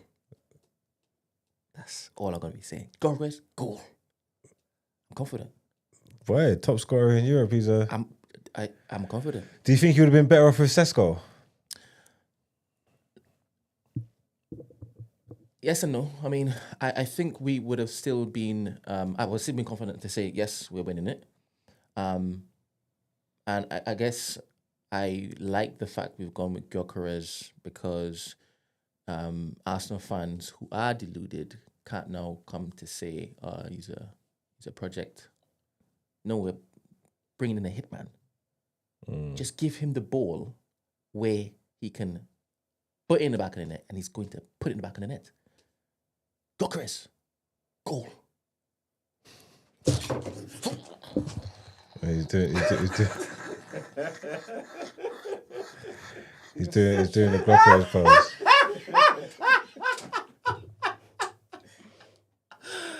I have been consuming so much Man United content because y'all really wanted Gyökeres. No, And but- y'all weren't rating Šeško. I don't know why y'all were hitting Šeško so bad. Who was hating Šeško? Some of your your Man United fan representatives. They were just on the Gyökeres thing. I think Gyökeres was out the window the second we lost that Europa League final. I just don't think there was any chance of that. Just for the way his career's gone and he's been speaking about the Champions League football and stuff like that, I think there was just no chance of that. I think if we was in Champions League, we'd have him now. I don't like the way the strikers have replaced because I was been on the rabbit hole. I genuinely think Šeško will probably be better for Arsenal, like stylistically. Like you get what I'm trying to say. Like I think he'll be a better fit for you. But what my man does is what my man does. He's a beast. It's like you're saying. Like he's a hitman. He's gonna get goals. He's gonna get goals anyway. So I don't like the ideas of the strikers swapping now. Like so now you've got Gyökeres, then we'll go and look at Šeško. I think he's gonna be a lot of money, and I just think that counter-attacking style that we're probably going to have to, which we always get our best results from, probably would have been better with Gyökeres, you get what I'm trying to say? So, yeah. But I don't know. Obviously, my man is used to playing with a lot of yards in front of him. It's not going to be the same. That low block, can he beat it? He does a lot of his work from the left, so whoever's on the left, like Martinelli and all that, it's like there might be some growing pains there. It might not work out. To be fair to you, the chances are he's going to slap goals. Gyökeres, goal. He's doing it again. So annoying. Yeah, no, chances are he's going to slap goals. So, but yeah, I suppose the only thing that I'd say is that I don't see where the excuses lie no more. No excuses. And I don't care what anybody else has done. Yep. City got Randers and that. He's cold. Yep. He's cold. Yep. Other people have Yep. improved the team, Yep. don't get me wrong, Yep. but you are still been far and away the best team over the past 3 years. Yeah, I'm on your side. You're not going to hear anything Consistency from me other wise, because last year Liverpool won it, before that City won it, but you have been second 3 times. So consistently, you have been there, and it's just something that's just going to take. You just need that little something that's going to take you over the edge. Like you know what I'm trying to say? Which is Zubimendi. Oh, Zuba as well, yeah. This is what I'm saying. I think the 9 is just the most important thing. You got you've needed a striker for years, and you have one, and you ain't got any striker. You got the striker that scored the most goals in The European striker. football. You got the striker, Glock 9. That's what you don't got. Glock. All right, wrap it up. So What? look forward to seeing what he's gonna do. But again, no more excuses. None. You're not going to hear that from me. Because the thing is, I'm watching on the big screen every single game. You're welcome. Every single game. That said, boxing "You're match welcome." on that big screen is wavy. Is that where you watched it? Oh, wavy. You know what? Let me. This season's going to hit different for me. They bear win. They bear win. They better, All your boy. investments, they bear win. Boy, we can get into more stuff on sports, but yeah, we just want to have a quick brief. Oh, is that he's living, yeah? Yeah. There were people outside just parking up and just eating the chips. Oh man.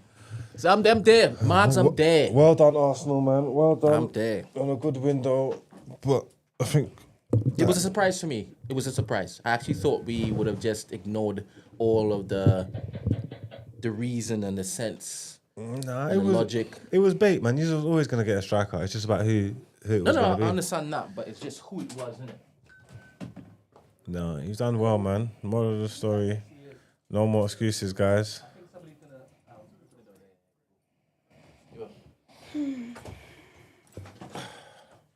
Yeah, man. No more excuses, man.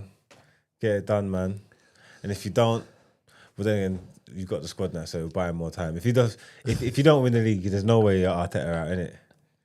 If we don't win, Yeah. now I need to see what he does with this and how he basically comes and talks to the press. It really is about now management of his communication. Do you understand? Because you have all the tools now. How are you going to now translate what we're seeing? That for me really, really matters. It really matters because a lot of people are waiting patiently to say, get out, right? So manage your communication skills going First game of the forward. season, he's got to come up to Old Trafford, boy. That's easy. Easy what? Jokeris. Goal. Okay. Easy. But again, Cunha and Mbeumo, chef's kiss. Chef's kiss. Well, we ain't Let me see if it finished is that you all ruin them or get them cooking. Because that's possible. yet. Why? That you ruin them? Yeah. Precedent. I don't know, that whole United being a graveyard thing. I think it's just more narratives more than like based in fact, you know what I'm trying to say. Like there's people that's come with reputations and stuff, guaranteed, maybe. There's no one that's come at the top of their game and not performed. You know what I'm trying to say? Pogba came, he obviously wasn't successful as we wanted, but we won stuff. We got into that team of the year, first year and stuff like that. Like there's not many people that come at the top of their game and don't perform. I can't think of many. And then again, I can't think of many that we've actually got at the top of their game anyway. Cunha and Bremo are Premier League performers. They've performed in Premier League teams that ain't even like that. Obviously, Brentford are decent, but Wolves and that as well. Like, you know what I'm trying to say? That. So there's just as individuals, they prove that they can do their thing. I don't see why that's going to change. This is going back to that proven way where we pick up with usually what happened before when we buy players that do good in the Premier League from other teams. They come and they slot right in. Michael Carrick's and Berbatovs and Dwight Yorks and you name it. Like, you know what I'm trying to say? Like, this is more in keeping with those kind of signings. So I think they'll be fine. They are two very good players. It's not enough, but it's a good start. All right. All right, let's get into our wrap up. Wrap up.